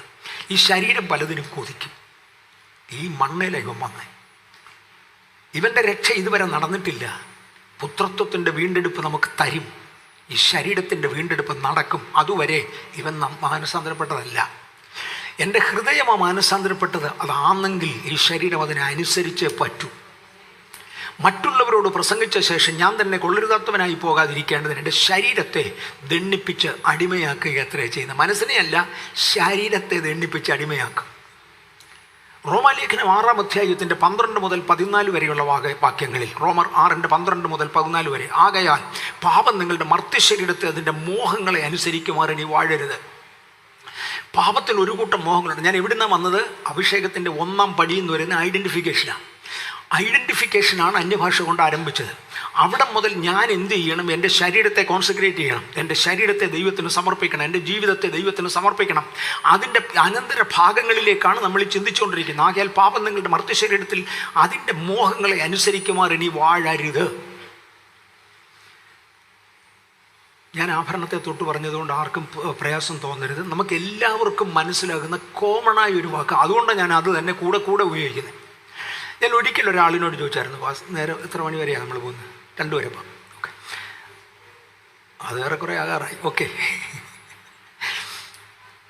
ഞാൻ ആളുകളോട് ചോദിച്ചിട്ടുണ്ട്, ഇതുകൊണ്ട് വിശപ്പ് മാറുമോ? ഞാനൊരു മോതിരം വിട്ടെന്നിരിക്കട്ടെ, ഇതുകൊണ്ട് വിശപ്പ് മാറുമോ? ഇല്ല. ദാഹം മാറുമോ? ഇല്ല. വിദ്യാഭ്യാസം കിട്ടുമോ? ഇല്ല. അറിവ് വർദ്ധിക്കുമോ? ഇല്ല. പ്രൊട്ടക്ഷൻ കിട്ടുമോ? ഇല്ല. പിന്നെ തന്നെ എടുക്കാൻ. ഭൂമിയിൽ ഒരു കാര്യത്തിന് സൂത്രത്തിനും കൊണ്ട് ഉപയോഗമില്ല. ഭൂമിയിൽ ഒരു കാര്യത്തിന് ഇതുകൊണ്ട് ഉപയോഗമില്ല. എന്നാൽ ഊരിക്കളയാൻ പറഞ്ഞ് എൻ്റെ തല കടിച്ചു പറിച്ചുകൊണ്ടേ പോകത്തുള്ളൂ. ഇവിടെ ഉപയോഗമില്ലാത്ത സാധനം എന്തിനാ? ശരീരത്തിന് ഉപയോഗമില്ലെങ്കിലും ആത്മാവിലാണ് ഇതിൻ്റെ പ്രവൃത്തി. ഇതേതാത്മാവ്? ദൈവാത്മാവാണോ? ഞാൻ എൻ്റെ കുഞ്ഞുങ്ങളോട് ഭയങ്കര കോപത്തോടെ അവരെ ശാസിക്കുമായിരുന്നു, അടിക്കുമായിരുന്നു. അതിൻ്റെ അർത്ഥം അടിച്ച് ഓടിച്ചിട്ടുണ്ടെന്നൊന്നും അല്ല, അങ്ങനെയൊന്നും ചെയ്തിട്ടില്ല. എൻ്റെ കൂടെ ഒരു അസോസിയേറ്റ് മിനിസ്റ്റർ ഉണ്ടായിരുന്നു, CO ജേക്കബ്. അദ്ദേഹം ഇന്നില്ല, മരിച്ചുപോയി. ഒരിക്കൽ CO ജേക്കബ് വീട്ടിൽ വരുമ്പോഴാണ്, പാസ്റ്റർക്ക് അറിയാം, എന്നെ അറിയാം, CO ജേക്കബിനെ അറിയാം, അമ്മന്നെ ജോസ് പാസ്റ്ററൊക്കെ. ഒരിക്കൽ വീട്ടിൽ വന്നപ്പോൾ ഞാനിങ്ങനെ പിള്ളേരോട് ദേഷ്യപ്പെടുന്നത് കണ്ടുകൊണ്ട് എൻ്റെ പിള്ളേരെ വിളിച്ച് CO ജേക്കബ് ഒരു വേല വെച്ച് കൊടുത്തു. എടാ, ഡാഡി നിങ്ങളോട് ദേഷ്യപ്പെട്ട് വരുമ്പോൾ ആ കണ്ണാടി എടുത്ത് കാണിച്ചു കൊടുക്കണം. മുഖം നോക്കുന്ന കണ്ണാടി ഉണ്ടല്ലോ, ഒന്ന് കാണിച്ചു കൊടുത്ത് കാരണം പുള്ളിയുടെ മുഖഭാവം എങ്ങനെയുണ്ടെന്ന് പുള്ളി തന്നെ ഒന്ന് കണ്ടോട്ടെ. ആ പുള്ളിക്ക് അറിയത്തില്ല, അതല്ല. ഒരിക്കൽ എൻ്റെ മൂത്ത മോനെ ഞാൻ എന്തോ കാര്യത്തിന് വഴക്ക് പറഞ്ഞു, അടിക്കാൻ പിടിച്ചു. പിടുത്തപ്പോഴേ ഇളയവൻ മുഖക്കണ്ണാടി കൊണ്ട് എൻ്റെ മുന്നിൽ, ഡാഡി ഇങ്ങോട്ട് നോക്കിയേ, ഇതാരുടെ മോന്ത പോലെ, ഇതേതാ ആത്മാവ? കണ്ടപ്പോൾ എനിക്ക് ചിരി വന്നു, ഞാൻ ചിരിച്ചു. പിന്നെ അങ്ങനെ ദേഷ്യപ്പെട്ടിട്ടില്ല. ഏതാണ്ടൊരാത്മാവ് എന്നെ ഭരിക്കുന്നുണ്ട്, അതുകൊണ്ട് അങ്ങനെ ദേഷ്യപ്പെട്ടെ. ഏതോ ഒരാത്മാവ് എന്നെ നിർബന്ധിക്കുന്നുണ്ട്, അതുകൊണ്ടാണ് ഞാനത് ചെയ്തത്. മോനെ, ഇത് ജഡത്തിൻ്റെ അഭിലാഷം, ഇതുകൊണ്ട് ഉപയോഗമുള്ളതല്ല. ഇതിനൊരു അഭിലാഷം. ഇത് നിവർത്തിക്കാൻ നിങ്ങളുടെ ശരീരം വിട്ടുകൊടുക്കരുത്. ശരീരം കോൺസെൻട്രേറ്റ് ചെയ്യാൻ. മനസ്സിലാകുന്നവർക്കായി സ്തോത്രം.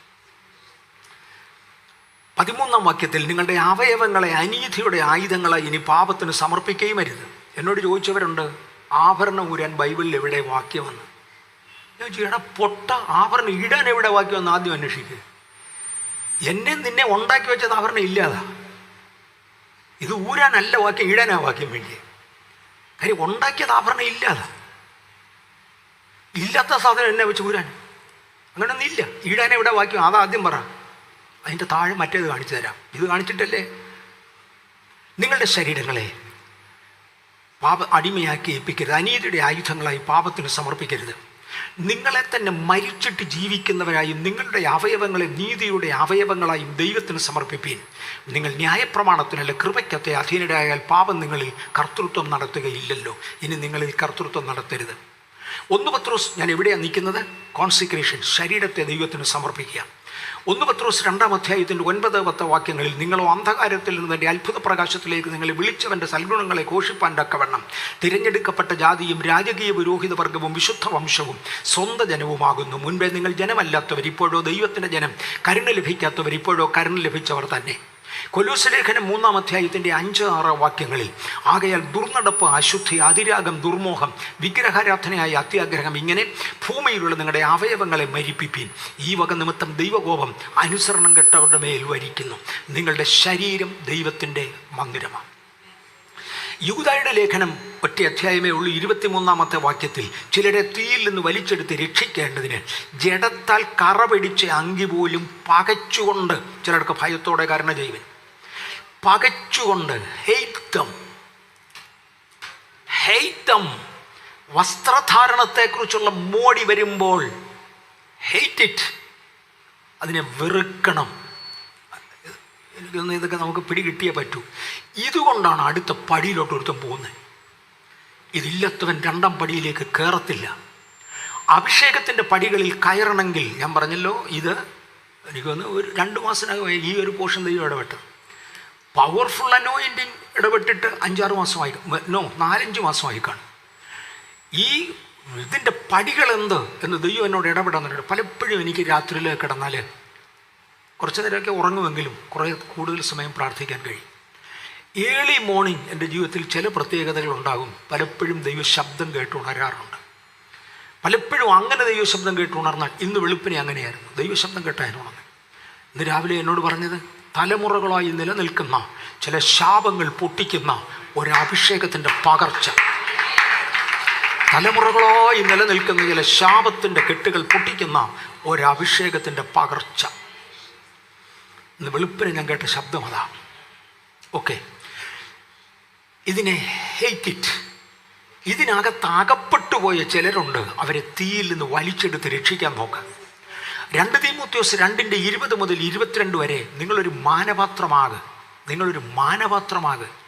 ഏത് വീട്ടിലും മാനപാത്രവും അതേ വീട്ടിൽ ഹീനപാത്രവുമുണ്ട്. നിങ്ങളൊരു മാനപാത്രമാക്. എങ്ങനെയാണ് ഞാൻ ഉദാഹരണങ്ങൾ പറയുന്നത്? എൻ്റെ 19-ാമത്തെ വയസ്സിൽ ഇന്ത്യൻ എയർഫോഴ്സിലാണ്. 19-ാമത്തെ വയസ്സിൽ അന്ന് ഞങ്ങൾ പോകുന്ന സഭയിൽ എയർഫോഴ്സിൽ നിന്ന് വേറൊരുത്തൻ എന്നെക്കാൾ ഒത്തിരിയും കൂടെ സീനിയറായി ഒരാൾ വരും. പേരൊന്നും പറയുന്നില്ല. വല്ല കഷ്ടകാലത്തിനും അവൻ്റെ വല്ലൊരു ഉണ്ടിൽ കേൾക്കണ്ട, അതുകൊണ്ട് മാത്രം ഞാൻ പേര് പറയുന്നില്ല. മലയാളിയല്ല, തമിഴനാണ്. ഈ പുള്ളിക്കാരൻ കള്ളു കുടിക്കും. ക്യാമ്പിൽ നിന്ന് കിട്ടും, കുടിക്കും. വെള്ളിയാഴ്ച വൈകിട്ട് വരെ കുടിക്കും. വെള്ളിയാഴ്ച രാത്രി വന്ന് സുഖം നന്നായിട്ട് കുളിക്കും. ശനിയാഴ്ച ഒട്ടും കുടിക്കത്തില്ല. അതുകൊണ്ട് ഞായറാഴ്ച നാറ്റമില്ല. ഞായറാഴ്ച രാവിലെ പള്ളി വരും, പ്രവചനമൊക്കെ പറയും. പള്ളി വന്നപ്പം പ്രവചിച്ച് കളി. ഒരു പ്രാവശ്യം എയർഫോഴ്സിൽ നിന്ന് 2 സഹോദരന്മാർ ചേർന്ന് അവിടുത്തെ പാസ്റ്ററോട് പറഞ്ഞു, അന്ന് ഞങ്ങൾ പോകുന്നത് സിലോൺ ബന്ധോക്കോസ് സ്പെഷ്യലില്ല, അവിടെയായിരുന്നു പോകാൻ സൗകര്യം, അതുകൊണ്ട് അവിടെ ആയിരുന്നു പോകുന്നത്. അവിടെ പ്രവചനം പറയുന്ന സഹോദരിമാരുണ്ട്. അവരുടെ പ്രവചനത്തിൻ്റെ പദം എനിക്ക് കാണാതറിയാൻ ഞാൻ വേഗം വരുന്നു, നിങ്ങളെ തന്നെ വിശുദ്ധിയിൽ സൂക്ഷിക്കുക. ഇത് തന്നെയാണ് 365 ദിവസം. വേറെ ഒന്നും പറയത്തില്ല, അതേ പറയത്തുള്ളൂ. അതവർ തിറന്ന് പറഞ്ഞുകൊണ്ടിരിക്കും. ഈ ദേഹത്തിനും അത് തന്നെ അറിയാം. പുള്ളി എഴുന്നിട്ട് അത് തന്നെ പറയും. 2 സഹോദരന്മാർ ചേർന്ന് പാസ്റ്ററോട് പറഞ്ഞു, പാസ്റ്ററെ, ഇവൻ ഭയങ്കര കള്ളൂടിയനാണ്, തിങ്കൾ മുതൽ വെള്ളി വരെ ഇവൻ കുടിക്കുന്നവനാണ്. അപ്പോൾ ഇവനെ കൊണ്ട് ഈ മാന്യമായ സഹോദരിമാർ പറയുന്ന ആ പണി ചെയ്യിക്കാതെ. പക്ഷേ ഇവനൊരു കവർ പാസ്റ്ററുടെ കൊടുത്തു കഴിഞ്ഞാൽ അയാൾ പിന്നെ മിണ്ടത്തോലുമില്ല. അങ്ങനെ 1 മാസം പോയി. ഞങ്ങൾ എയർഫോഴ്സുകാർ ഒരു 5-6 പേര് ഒരുമിച്ച് കൂടിയേച്ച് പറഞ്ഞാൽ ഇത് നമ്മൾ പൊളിച്ചേ പറ്റൂ, നമുക്കെല്ലാം കൂടെ ഈ ആഴ്ച ഒറ്റ ബസ്സിന് പോകാം. 2-3 ബസ്സിനായിട്ടാണ് വരുന്നത്. ചിലപ്പോൾ ചിലരങ്ങനെ ലേറ്റ് ആകും. 9:30 ഒരു ബസ് പോകുന്നുണ്ട്, അതിന് പോയാൽ മതി. 10 മണിയുടെ ആരാധനയ്ക്ക് മുമ്പ് ഞങ്ങൾ എത്തും. പക്ഷെ നമുക്ക് 9 മണിയുടെ ബസ്സിന് പോകാം, ആരും മിസ്സാകാതിരിക്കാൻ. അഥവാ ഒരുത്ത മിസ്സായാൽ അടുത്ത ബസ്സിന് വരുമല്ലോ, അതുകൊണ്ട് 9 മണിയുടെ ബസ്സിന് പോകാം. ആദ്യത്തെ ആൾ എഴുന്നേറ്റ്, സാക്ഷി എന്ന് പറയുന്നൊരു പ്രോഗ്രാം ഉണ്ടെന്നൊക്കെ ചർച്ചകളിൽ, ഈ പ്രോഗ്രാമിൽ ആദ്യമായിട്ട് പങ്കെടുക്കുമ്പോൾ എഴുന്നേറ്റ് വെച്ച് പറയും, ഇന്ന പുള്ളി കള്ളു അടിച്ചെതിരെ നടക്കുന്നത് കണ്ട് ഇവൻ്റെ മാനസാന്തരത്തിനെന്ന് പ്രാർത്ഥിക്കാൻ പറയും. ഇരിക്കേ 2ാമൻ എഴുന്നേക്കും. അഥവാ പാസ്റ്റർ പറയണ്ടെന്ന് പറഞ്ഞു കഴിഞ്ഞാൽ, പാസ്റ്റർ ഞാനും കൂടെ കണ്ട കാര്യം പറഞ്ഞോട്ടേ എന്നങ്ങ് ചോദിക്കണം. അങ്ങനെ ഒരു 6 പേര് പറഞ്ഞു കഴിയുമ്പോൾ ഇവൻ മിക്കവാറും ഒതുങ്ങും. ഇല്ലേ പാസ്റ്റർ ഒതുങ്ങും. നമുക്ക് പാവെന്ന് പറഞ്ഞാൽ അങ്ങനെ ഞങ്ങളെല്ലാം കൂടെ ബസ് സ്റ്റാൻഡിൽ വന്നു. 9 മണിയുടെ ബസ്സിൽ പോകാൻ. അന്ന് ആ ബസ് 2 മിനിറ്റ് നേരത്തെ ഇഞ്ഞു വന്നു. ഞാൻ വരുമ്പം ബസ്സിൻ്റെ പുറകിലത്തെ പുക കാണാം. ഒടുവിലത്തെ ആളും ഫുട്ബോളിൽ ഞാന്ന് കഴിഞ്ഞു. അപ്പം ഞാൻ അവനോട് പറഞ്ഞാ വന്നേക്കാം, പൊയ്ക്കോളാൻ വിളിച്ചു പറഞ്ഞു. ഞാൻ അടുത്ത ബസ്സിന് വന്നേക്കാം, വരണം എന്നവൻ കൈകൊണ്ട് കാണിച്ചു. കയറിക്കഴിഞ്ഞു. ഞാൻ ആ ബസ് സ്റ്റാൻഡിലോട്ട് ഇരിക്കുമ്പോൾ ഒരു വില്യംസ് എന്ന് പറയുന്നൊരു തമിഴനുണ്ട്. എന്നേക്കാൾ ഒരു 6-7 വയസ്സിനോട് മൂത്തതാണ്. ബ്രദർ വില്യംസ് സാർ എന്നേക്കാൾ സീനിയറാണ്. അദ്ദേഹം എന്നോട് ചോദിച്ചു, തമ്പി നിൻ്റെ പള്ളിയിൽ എന്നടാ ഇന്ന് പ്രശ്നം? ഞാൻ പറഞ്ഞു, പൊന്നു സാറേ പ്രശ്നം ഉണ്ടായിരുന്നു, തീരുക ഇന്ന്. എന്തുവാടാ? ഇന്നതാ. അവനോ? എടാ അവൻ തമിഴനാടാ, അവൻ പണ്ട് തമിഴ് ചർച്ചിലായിരുന്നു വരുന്നേ. അവിടെ ഇട്ടിത് പിടിച്ചത് കൊണ്ട് അവൻ അവിടുന്ന് രക്ഷപ്പെട്ടു. ഇപ്പം മലയാളം ചർച്ച വന്ന് പ്രവചിക്കുകയാടാ. ഞാൻ പറഞ്ഞു അത് ഇന്ന് തീരുക. അല്ല നീ ഉണ്ടോ ഇതിനകത്ത്? ഞാൻ പറഞ്ഞു പിന്നെ ആരെങ്കിലും സത്യം പറയണ്ടേ, ഇത് പുതിയനത്തെ കളിപ്പിക്കരുതല്ലോ. വലിയ എന്നോടൊരു ചോദ്യം, വർഗീസ് തമ്പി ഇത് ഉങ്ക വേലയാ, ഇത് നിന്റെ വേലയാണോ? ഞാൻ ചോദിച്ചു സാർ ആരേലും വേണ്ടേ? എടാ ആരേലും യേശുവിനെ കാണിച്ചു കൊടുക്കണ്ടേ? നീ തന്നെ വേണൂടാ. നിന്റെ സ്റ്റാറ്റസിന് താഴെ ഇത്. നിന്റെ മേലുള്ള വിളി ഇതിനേക്കാൾ വലുതാ. ഇതിനുപയോഗിക്കേണ്ട ഹീനപാത്രങ്ങളെയാ. മാനപത്രം ഇതിൻ്റെ പുറകെ പോകാൻ പാടില്ല. തമ്പി ഇത് ഹീനപാത്രത്തിൻ്റെ വേലയാടാ. നിന്റെ മേലൊരു വിളിയുണ്ട്. എനിക്ക് നിന്നെ കണ്ടാലറിയാം. അദ്ദേഹം എന്നെ ക്ലാസ്സിൽ പഠിപ്പിച്ചിട്ടുള്ള ഒരു അധ്യാപകനാണ്. നിന്റെ അടുത്ത് വരുമ്പോൾ എനിക്കറിയാം നിന്റെ മേലൊരു ആത്മാഭിഷേകമുണ്ട്. നിന്നെ ഈ ലെവലിൽ തള്ളണ്ടവനല്ല.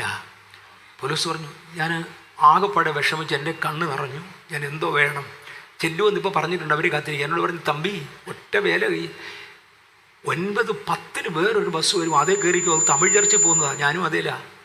നിനക്ക് ഈ ആഴ്ച ആരാധനയിൽ ഒന്നും മനസ്സിലാകത്തില്ല, കുഴപ്പമില്ല, പാപം ചെയ്യാതെ രക്ഷപ്പെടാൻ വിടാ. നിന്റെ ലെവലിൽ അത് പാപമാണ്. മാനപാത്രത്തിൻ്റെ പണിയല്ലത്, അത് ഹീനപാത്രത്തിൻ്റെ പണിയാണ്. 2 തീമോഥെയോസ് 2:20 ഏത് വലിയ വീട്ടിലും മാനപാത്രവുമുണ്ട് ഹീനപാത്രവുമുണ്ട്. ചിലത് മാനകാര്യത്തിനും വേറെ ചിലത് ഹീനകാര്യത്തിനും ഉപയോഗിക്കുന്നുണ്ട്. അത് ഞാൻ അതിൽ കൂടുതൽ വിശദീകരണത്തിന് പോകുന്നില്ല. നിങ്ങളുടെ ശരീരങ്ങൾ ദൈവത്തിൻ്റെ മന്ദിരമെങ്കിൽ ഹേ മാനപാത്രമേ ആ മാനദണ്ഡത്തിൽ സൂക്ഷിക്കുക. എന്നെ അഭിഷേകത്തിന് വേണ്ടി ഇയർ മാർക്ക് ചെയ്തെങ്കിൽ ഇതിനൊക്കെ ഒരുപാട് പേരെന്നെ സഹായിച്ചത് കൊണ്ടാണ് ഇന്ന് ഈ ലെവലിൽ കിടന്നത്. എന്നെ ഒരു അഭിഷേകത്തിന് വേണ്ടി ഇയർ മാർക്ക് ചെയ്തെങ്കിൽ, വേർതിരിച്ച് നിർത്തിയെങ്കിൽ, ഐഡൻറ്റിഫൈ ചെയ്തെങ്കിൽ ഞാനതിനകത്ത് വളർന്നേ മതിയാകെയുള്ളൂ. എൻ്റെ ശരീരം ജീവനുള്ള ദൈവത്തിൻ്റെ ആലയമാ. മനസ്സ് പുതുക്കി രൂപാന്തരപ്പെടണം. ഈ ശരീരം പറഞ്ഞാൽ കേൾക്കണമെങ്കിൽ മനസ്സിനകത്ത് വ്യത്യാസം വരണം. വെളിയിൽ വ്യത്യാസം കാണണമെങ്കിൽ അകത്ത് വ്യത്യാസം വരണം. മനസ്സ് പുതുക്കപ്പെട്ടെങ്കിൽ ശരീരം പഴയതിനടിമയല്ല. അകം നന്നായാൽ മതി, പുറം നന്നാകണ്ട. മോനെ അങ്ങനൊരു കണ്ടീഷൻ ഇല്ലടാ, അങ്ങനൊരു കണ്ടീഷൻ ഇല്ല. അകം നന്നായി പോയോ പുറം നന്നാവും. പുറം നന്നായി ഇരിക്കുന്നോ അകം നല്ലതാ. നാകണം. മത്തായിയുടെ സുവിശേഷം 15:19-20 വാക്യങ്ങളിൽ ദുശ്ചിന്ത, കൊലപാതകം, വ്യഭിചാരം, പരസംഗം, മോഷണം, കള്ളസാക്ഷ്യം, ദൂഷണം എന്നിവ ഹൃദയത്തിൽ നിന്ന് പുറപ്പെട്ടു വരുന്നു. മനുഷ്യനെ അശുദ്ധമാക്കുന്നത് ഇതത്രേ. അകത്തുനിന്ന് വരുന്നതാണ് അശുദ്ധമാക്കുന്നത്. ദുർനടപ്പ് നിങ്ങളിൽ പാടില്ല. 1 തെസ്സലോനിക്കർ 4:1-8 വരെയുള്ള വാക്യങ്ങളിൽ ഒടുവിൽ സഹോദരന്മാരെ, ദൈവപ്രസാദം ലഭിപ്പാൻ തക്കവണ്ണം നിങ്ങൾ എങ്ങനെ നടക്കണമെന്ന് ഞങ്ങളോട് ഗ്രഹിച്ചതുപോലെ നിങ്ങൾ നടക്കുന്നത് പോലെ തന്നെ ഇനിയും അധികം വർദ്ധിച്ചു വരേണ്ടതിന് ഞങ്ങൾ കർത്താവായ യേശുവിൻ്റെ നാമത്തിൽ നിങ്ങളോട് അപേക്ഷിച്ച് പ്രബോധിപ്പിക്കുന്നു. തൊട്ടോട്ടെ സഹോദരന്മാരെ, ദൈവപ്രസാദം ലഭിപ്പാൻ തക്കവണ്ണം നിങ്ങൾ എങ്ങനെ നടക്കണം? നിങ്ങൾക്ക് ദൈവപ്രസാദം വേണമെങ്കിൽ പറയുന്ന പോലെ നടന്നേ പറ്റൂ. ഈ മോശെ ദൈവവചനം ഏൽപ്പിക്കേണ്ടതിന് ദൈവം മോശയോട് പറഞ്ഞ, മോശെ സാധാരണ സാഹചര്യത്തിൽ ഇത് ഏൽപ്പിക്കാൻ ഒക്കത്തില്ല. ദൈവത്തിന് എന്തെങ്കിലും ഇടപെടണമെങ്കിൽ അതിന് പ്രത്യേക ഇടങ്ങളും സാഹചര്യങ്ങളും ഉണ്ട്. നിൻ്റെ കയ്യിൽ ദൈവകൽപ്പന തരാൻ പോവുക, നീ പർവ്വതത്തിലോട്ട് കയറ്. മൃഗമോ മനുഷ്യനോ പർവ്വതം തൊടാതെ നീ ഒറ്റയ്ക്ക് മാറിയിരിക്കണം. 40 രാത്രിയും 40 പകലും തിന്നരുത്, കുടിക്കരുത്, ഉറങ്ങരുത്, ഇരിയടാ അവിടെ. എൻ്റെ ദൂതന്മാർ നിൻ്റെ കൂടെ കാണും. ഞാൻ ആ വാക്യങ്ങൾ മുഴുവൻ എടുത്ത് തെളിയിക്കുന്നില്ല. പഴയ നിയമവും പുതിയ നിയമവും ചേർത്ത് പഠിച്ചാൽ ദൂതന്മാർ ആ സമയം മോശയുടെ കൂടെ ഉണ്ട്. അവരോരോന്ന് പഠിപ്പിച്ചുകൊണ്ടിരിക്കുക. അവിടെ ഇരുന്ന് 40 രാപകലുകൾ പഠിപ്പിച്ച് ദൈവത്തിൻ്റെ പ്രത്യക്ഷതയ്ക്ക് അടുക്കാവുന്ന ഒരു സാഹചര്യത്തിലെത്തി. പണ്ടിവൻ പർവ്വതമുകളിൽ ദൈവസാന്നിധ്യം കണ്ടുവന്നതാ തീയുടെ നടുവിൽ. പക്ഷെ ഇപ്പോൾ അതുപോലല്ല. അതിനേക്കാൾ ഒന്നുകൂടെ അടുക്കൽ ഇടപെടണം. അന്ന് ഇയർ മാർക്ക് ചെയ്തതാ ഇന്നൊരു വിശുദ്ധീകരണത്തിലേക്ക് നയിക്കുക. 40 രാപകലുകൾ കഴിഞ്ഞപ്പോൾ മോശ തൻ്റെ അനുഭവം പറഞ്ഞിരിക്കുന്നത്, ഇസ്രായേൽ മക്കളുടെ ചരിത്ര പുസ്തകങ്ങളിൽ എഴുതിയിരിക്കുന്നത്, 40 ദിവസം കൊണ്ട് പർവ്വതം മുഴുവനും നീല നിറമായി. നീലക്കല്ല് പോലെ ഒന്നുകൊണ്ട് പർവ്വതം മൂടി. അവിടെ നിന്നൊരു നീലപ്രകാശം അതിൻ്റെ നടുവിലേക്ക് ഇറങ്ങി വന്നു. യഹോവയുടെ സാന്നിധ്യം അവിടെ ഉണ്ടായിരുന്നു. ഒരു വിരൽ പ്രത്യക്ഷമായി. അവിടെ ഉണ്ടായി വന്ന ഒരു നീലക്കല്ലിൽ അത് എഴുതി, ഞാനല്ലാതെ അന്യദൈവങ്ങൾ നിനക്കുണ്ടാകരുത്. അവനെ ദൈവസാന്നിധ്യം ഏറ്റുവാങ്ങണമെങ്കിൽ സാധാരണ നിലയിൽ പറ്റത്തില്ല, സാധാരണ നിലയിൽ പറ്റത്തില്ല. പൗലോസിനോട് പറഞ്ഞു, മോനെ പൗലോസേ, അത് പഴയ നിയമത്തിൻ്റെ പ്രമാണം എഴുതാൻ ആ പർവ്വത മുകളിൽ ഞാൻ ഇറങ്ങി വന്നത്. ഇത് പുതിയ നിയമത്തിൻ്റെ പ്രമാണം എഴുതാൻ നിന്നെ പഠിപ്പിക്കാൻ പോവാ. കയറട സ്വർഗത്തിലോട്ട്. സ്വർഗം ഭൂമിയിലോട്ട് കൊണ്ടുവന്നൊന്നും നിന്നെ പഠിപ്പിക്കാൻ പറ്റുകയില്ല. ഇത് പുതിയ നിയമത്തിൻ്റെ പ്രമാണം എഴുതുക. വാ, 3-ാം സ്വർഗം വരെ അവിടെ കൊണ്ട് ഇരുത്തിയേച്ചു പറഞ്ഞു, ഞാൻ തരുന്നത് എഴുതടാ. പൗലോസ് വന്ന് പറയുകയാണ്, ഒടുവിൽ സഹോദരന്മാരെ, ദൈവപ്രസാദം ലഭിക്കണമെങ്കിൽ, ദൈവപ്രസാദം ലഭിക്കുവാൻ തക്കവണ്ണം നിങ്ങൾ എങ്ങനെ നടക്കണമെന്ന് ഞങ്ങളോട് ഗ്രഹിച്ചതുപോലെ നിങ്ങൾ നടക്കുന്നത് പോലെ തന്നെ ഇനിയും അധികം വർദ്ധിച്ചു വരേണ്ടതിന് ഞങ്ങൾ കർത്താവായ യേശുവിൻ്റെ നാമത്തിൽ നിങ്ങളോട് അപേക്ഷിച്ച് പ്രബോധിപ്പിക്കുന്നു. ഞങ്ങൾ കർത്താവായ യേശുവിൻ്റെ ആജ്ഞയാൽ ഇന്ന കൽപ്പനകളെ തന്നുവെന്ന് നിങ്ങൾ അറിയുന്നുവല്ലോ. ദൈവത്തിൻ്റെ ഇഷ്ടമോ നിങ്ങളുടെ ശുദ്ധീകരണം തന്നെ. നിങ്ങൾ ദുർനടപ്പ് വിട്ടൊഴിഞ്ഞ് ഓരോരുത്തരും ദൈവത്തെ അറിയാത്ത ജാതികളെപ്പോലെ കാമവികാരത്തിലല്ല, വിശുദ്ധീകരണത്തിലും മാനത്തിലും താൻ തൻ്റെ പാത്രങ്ങളെ നേടിക്കൊള്ളട്ടെ. ഈ കാര്യത്തിൽ ആരും അതിക്രമം ചെയ്യുകയോ സഹോദരനെ ചതിക്കുകയോ ആരുത്. ബാക്കി വാക്യങ്ങൾ വായിക്കുന്നില്ല. ഞങ്ങൾ ചില പ്രമാണങ്ങൾ തരാം. ഞാൻ സ്വർഗത്തിൽ കണ്ടതും കേട്ടതും. പൗലോസ് ഒരു ഉദാഹരണം കൊണ്ട് ഞാൻ വ്യക്തമാക്കാം. സ്വർഗത്തിൽ കണ്ടതും കേട്ടതും പൗലോസ് തിരിച്ചു വന്ന് വെച്ച് പറഞ്ഞു, സ്ത്രീകൾ പ്രാർത്ഥിക്കുമ്പോൾ തല മൂടിയിരിക്കണം. വളരെ സിമ്പിളാണ്, നമുക്കെല്ലാം അറിയാവുന്നതാണ്. പുരുഷന്മാർ പ്രാർത്ഥിക്കുമ്പോൾ തല മൂടാൻ പാടില്ല. ഒരിക്കലും ഒരു ഉപദേശി പ്രാർത്ഥിച്ച എന്നോട് പറയും, ഞാൻ ആത്മാർത്ഥമായി ദൈവസന്നിധിയിൽ 1.5 മണിക്കൂർ ഇരുന്നു. അപ്പോൾ ദൈവാത്മാവ് എന്നോട് പറഞ്ഞു, സ്ത്രീകൾ തല മൂടണ്ടെന്ന്. പൊട്ട പൗലോസ് അപ്പോസ്തലനെ 3-ാം സ്വർഗത്തിൽ കൊണ്ടുപോയി നാളുകൾ ഇരുത്തി പഠിപ്പിച്ച് അദ്ദേഹം പ്രാപിച്ചുകൊണ്ട് വന്ന് പറഞ്ഞത് കള്ളമാണെന്ന് പറയാം. നിന്നെ ആരാണ്ട് ഏൽപ്പിച്ചെന്ന്? അതോ നീയാണോടാ കള്ളൻ? ഈ ആശയം കിട്ടുന്നവർക്കായി സ്തോത്രം. ഞങ്ങൾ കൽപ്പിച്ചത് ദൈവത്തിൻ്റെ ആജ്ഞയാണ്. സ്ത്രീകൾ തങ്ങളെ തന്നെ അലങ്കരിക്കേണ്ടത് എന്തുകൊണ്ടാണ്? എന്തുകൊണ്ടല്ല. പ്രാർത്ഥിക്കേണ്ടത് എങ്ങനെയാണ്? കാര്യങ്ങൾ ചെയ്യേണ്ടത് എങ്ങനെയാണ്? നിങ്ങളെ വിശുദ്ധീകരണത്തിന് വേണ്ടിയാണ് ദൈവം വിളിച്ചത്. 8-ാമത്തെ വാക്യത്തിൽ, ആകയാൽ തുച്ഛീകരിക്കുന്നവൻ മനുഷ്യനെയല്ല, ദൈവത്തിൻ്റെ പരിശുദ്ധാത്മാവ്, ദൈവം നിങ്ങൾക്ക് തന്നിരിക്കുന്ന ദൈവത്തെ, തൻ്റെ പരിശുദ്ധാത്മാവിനെ നിങ്ങൾക്ക് തരുന്ന ദൈവത്തെ തന്നെ തുച്ഛീകരിക്കുന്നു. തുച്ഛീകരിക്കുക എന്ന് പറഞ്ഞാൽ എന്നാ? അത് വലിയ കാര്യമൊന്നുമല്ല, വേണ്ടെന്ന് പറയല്ല. അതങ്ങനെ വലിയ കാര്യമൊന്നുമല്ല. മോനെ, തുച്ഛീകരിക്കുന്നവൻ മനുഷ്യനെ അല്ല, പരിശുദ്ധാത്മാവിനെ തന്ന ദൈവത്തെ തുച്ഛീകരിക്കുന്നത്. അഭിഷേകത്തിൻ്റെ 2-ാം പടിയിലോട്ട് കയറണോ? The consecration of the body. പക്ഷേ അങ്ങനോട് ഇന്നിത് പറയാൻ ആവശ്യപ്പെട്ടു. ദൈവം എൻ്റെ കയ്യിൽ ഇത് ഏൽപ്പിച്ചിട്ട് 2 ആഴ്ച കൂടുതലായി. നമ്മുടെ ചർച്ച ഞാനൊന്ന് എടുത്തെന്ന് തോന്നുന്നു. ഒരു ക്ലാസ്സിന് എന്നെ എടുത്തു. 2-ാം പ്രാവശ്യം ബഥേൽ ചർച്ചിൻ്റെ വെളിയിൽ ഇന്ന് ആദ്യമായി എടുക്കുന്നത്. അടുത്ത പ്രാവശ്യം എടുക്കുമ്പോഴത്തേക്ക് കുറച്ചുകൂടെ ക്ലിയർ ആകും. ഞാൻ ഇനിയും അധികം നിൽക്കുന്നില്ല. 2-ാമത്തെ പടി ടെസ്റ്റിംഗ് പീരീഡ്. ഇന്നങ്ങോട്ട് പോകാൻ ഒക്കത്തില്ല. ഒരു പടി കഴിഞ്ഞു. എനിക്ക് അനുവദിച്ചതിൻ്റെ പരമാവധി സമയമായി 2 മണി. 1-ാം പടി ഇയർ മാർക്ക് ചെയ്യാം. മറ്റേ ഒരു 2-3 വൈകിട്ട് അങ്ങ് തീരും. ഒരു 3-4 പടിയെങ്കിലും വൈകിട്ട് തീരും. 7 പടിയാണ് എനിക്കാകെ എൻ്റെ ഹൃദയത്തിൽ കിട്ടിയ ആലോചന. അത്രയും തീരത്തില്ല, അത്രത്തിൻ്റെ ആവശ്യമില്ല. ആ ഒരു ലെവലിലൊന്നും എല്ലാവരും വരികയില്ല. മരിച്ചവരെ ഉറപ്പിക്കുകയും വെള്ളത്തിൻ്റെ മേളിൽ നടക്കുകയും ഒക്കെ ചെയ്യുന്ന ഒരു ലെവലുണ്ട്. അത്തരം വരെയൊന്നും ആരും വരത്തില്ല. അത്രയും വരെ പഠിപ്പിക്കാൻ താല്പര്യപ്പെടുന്നുമില്ല. നമ്മുടെ കൂട്ടത്തിൽ, നമ്മുടെ നാട്ടിൽ കപ്പ്യാരൂപദേശി എന്ന് വരുന്ന ഒരാളുണ്ടായിരുന്നു. കപ്പ്യാരൂപദേശിയുടെ പേര് കേട്ടിട്ടുള്ളവരുടെ കൈയൊന്ന് കണ്ടോട്ടെ. കപ്പ്യാരൂപദേശി പാസ്റ്റർ കേട്ടിട്ടുണ്ട്. കപ്പ്യാരൂപദേശിയുടെ കൊച്ചുമോൾ കൃപ ബാംഗ്ലൂരിലെ ചർച്ചിലുണ്ടായിരുന്നു കുറച്ച് നാൾ. ആ മോൾ ഒരിക്കൽ എന്നോട് പറഞ്ഞു, ഒരു പുസ്തകം എനിക്ക് തന്നു. കപ്പ്യാരൂപദേശിയുടെ അനുഭവ സാക്ഷ്യം ഒരു പുസ്തകം എൻ്റെ തന്നു. IPCയിൽ പണ്ടുണ്ടായിരുന്ന വാര്യപുരംകാരൻ ഒരു പഴയ അപ്പച്ചനാണ് കപ്പ്യാരൂപദേശി. അക്കാലങ്ങളിൽ സുവിശേഷം പറയാൻ എവിടെയെങ്കിലും പോയാൽ കളൂര്യന്മാരെല്ലാം കൂടെ തല്ലാൻ വരും. ഒരിടത്ത് സുവിശേഷം പറയാൻ വേണ്ടി പോയി കളൂര്യന്മാരെല്ലാം കൂടെ തല്ലാൻ വന്നു. കപ്പ്യാരൂപദേശി ഓടി. അദ്ദേഹം എഴുതിയിരിക്കുന്നത്, എൻ്റെ കയ്യിലൊരു തോൽ സഞ്ചിയുണ്ട്, അതിനകത്ത് 5 ബാറ്ററി ഇടാവുന്ന ഒരു ടോർച്ചും. അക്കാലത്ത് ഉപദേശമായി പോകുന്ന അങ്ങനെ ആയിരുന്നു. 5 ബാറ്ററി ഇടാവുന്ന ഒരു ടോർച്ചും എൻ്റെ ബൈബിളും അതിനകത്തുണ്ട്. ഈ സഞ്ചിയുമായിട്ടാണ് ഓടുന്നത്. പെട്ടെന്ന് ഒരു നദിയുണ്ട്. ആ നദി അക്കരെ കടന്നാൽ ഇഞ്ചക്കാടിനകത്തോട് കയറി രക്ഷപ്പെടാം, അതുകൊണ്ട് തല്ലുകൊള്ളാതിരിക്കാം. നദിയുടെ അടുക്ക് ചെന്നപ്പോഴാണ് മഴ പെയ്ത് വെള്ളം ഒഴുകി വരിക. നദിക്കകത്ത് ഇറങ്ങാൻ ഒക്കുകയില്ല. കള്ളൂടിയന്മാർ പുറകിൽ അടുത്ത് കഴിഞ്ഞു. അദ്ദേഹം അവിടെ മുട്ടുകുത്തി വെച്ച് ഒരു വാക്ക് പ്രാർത്ഥിച്ച പുസ്തകത്തിൽ എഴുതിയിരിക്കുന്ന ഒത്തിരി പേര് സാക്ഷ്യപ്പെടുത്തിയിട്ടുണ്ട്. കെ എബ്രഹാം സാർ ഉൾപ്പെടെ അത് സാക്ഷ്യപ്പെടുത്തിയിട്ടുണ്ട്. ഒരു പ്രാർത്ഥന നടത്തി, കർത്താവേ, ഇന്നുകൊണ്ട് എൻ്റെ ശുശ്രൂഷ തീർന്നെങ്കിൽ ഈ നാട്ടിൽ നിന്നൊരു കൂട്ടക്കൊയ്ത്ത് നടക്കണേ. ശുശ്രൂഷ തീർന്നില്ലെങ്കിൽ 6 വറ്റിച്ചെങ്കിലും എന്നെ അക്കരെ കൊണ്ടുപോകണം.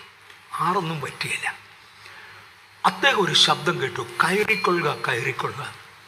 കണ്ണു തുറന്നു നോക്കുമ്പോൾ വലുപ്പമേറിയ ഒരു പ്രാവ് അദ്ദേഹത്തിൻ്റെ മുമ്പിലിരിക്കുന്നു. കപ്പ്യാർ ഉപദേശി എഴുതിയിരിക്കുന്നത്, എൻ്റെ തോൽ സഞ്ചി ഞാൻ അതിൻ്റെ കഴുത്തെ തൂക്കി.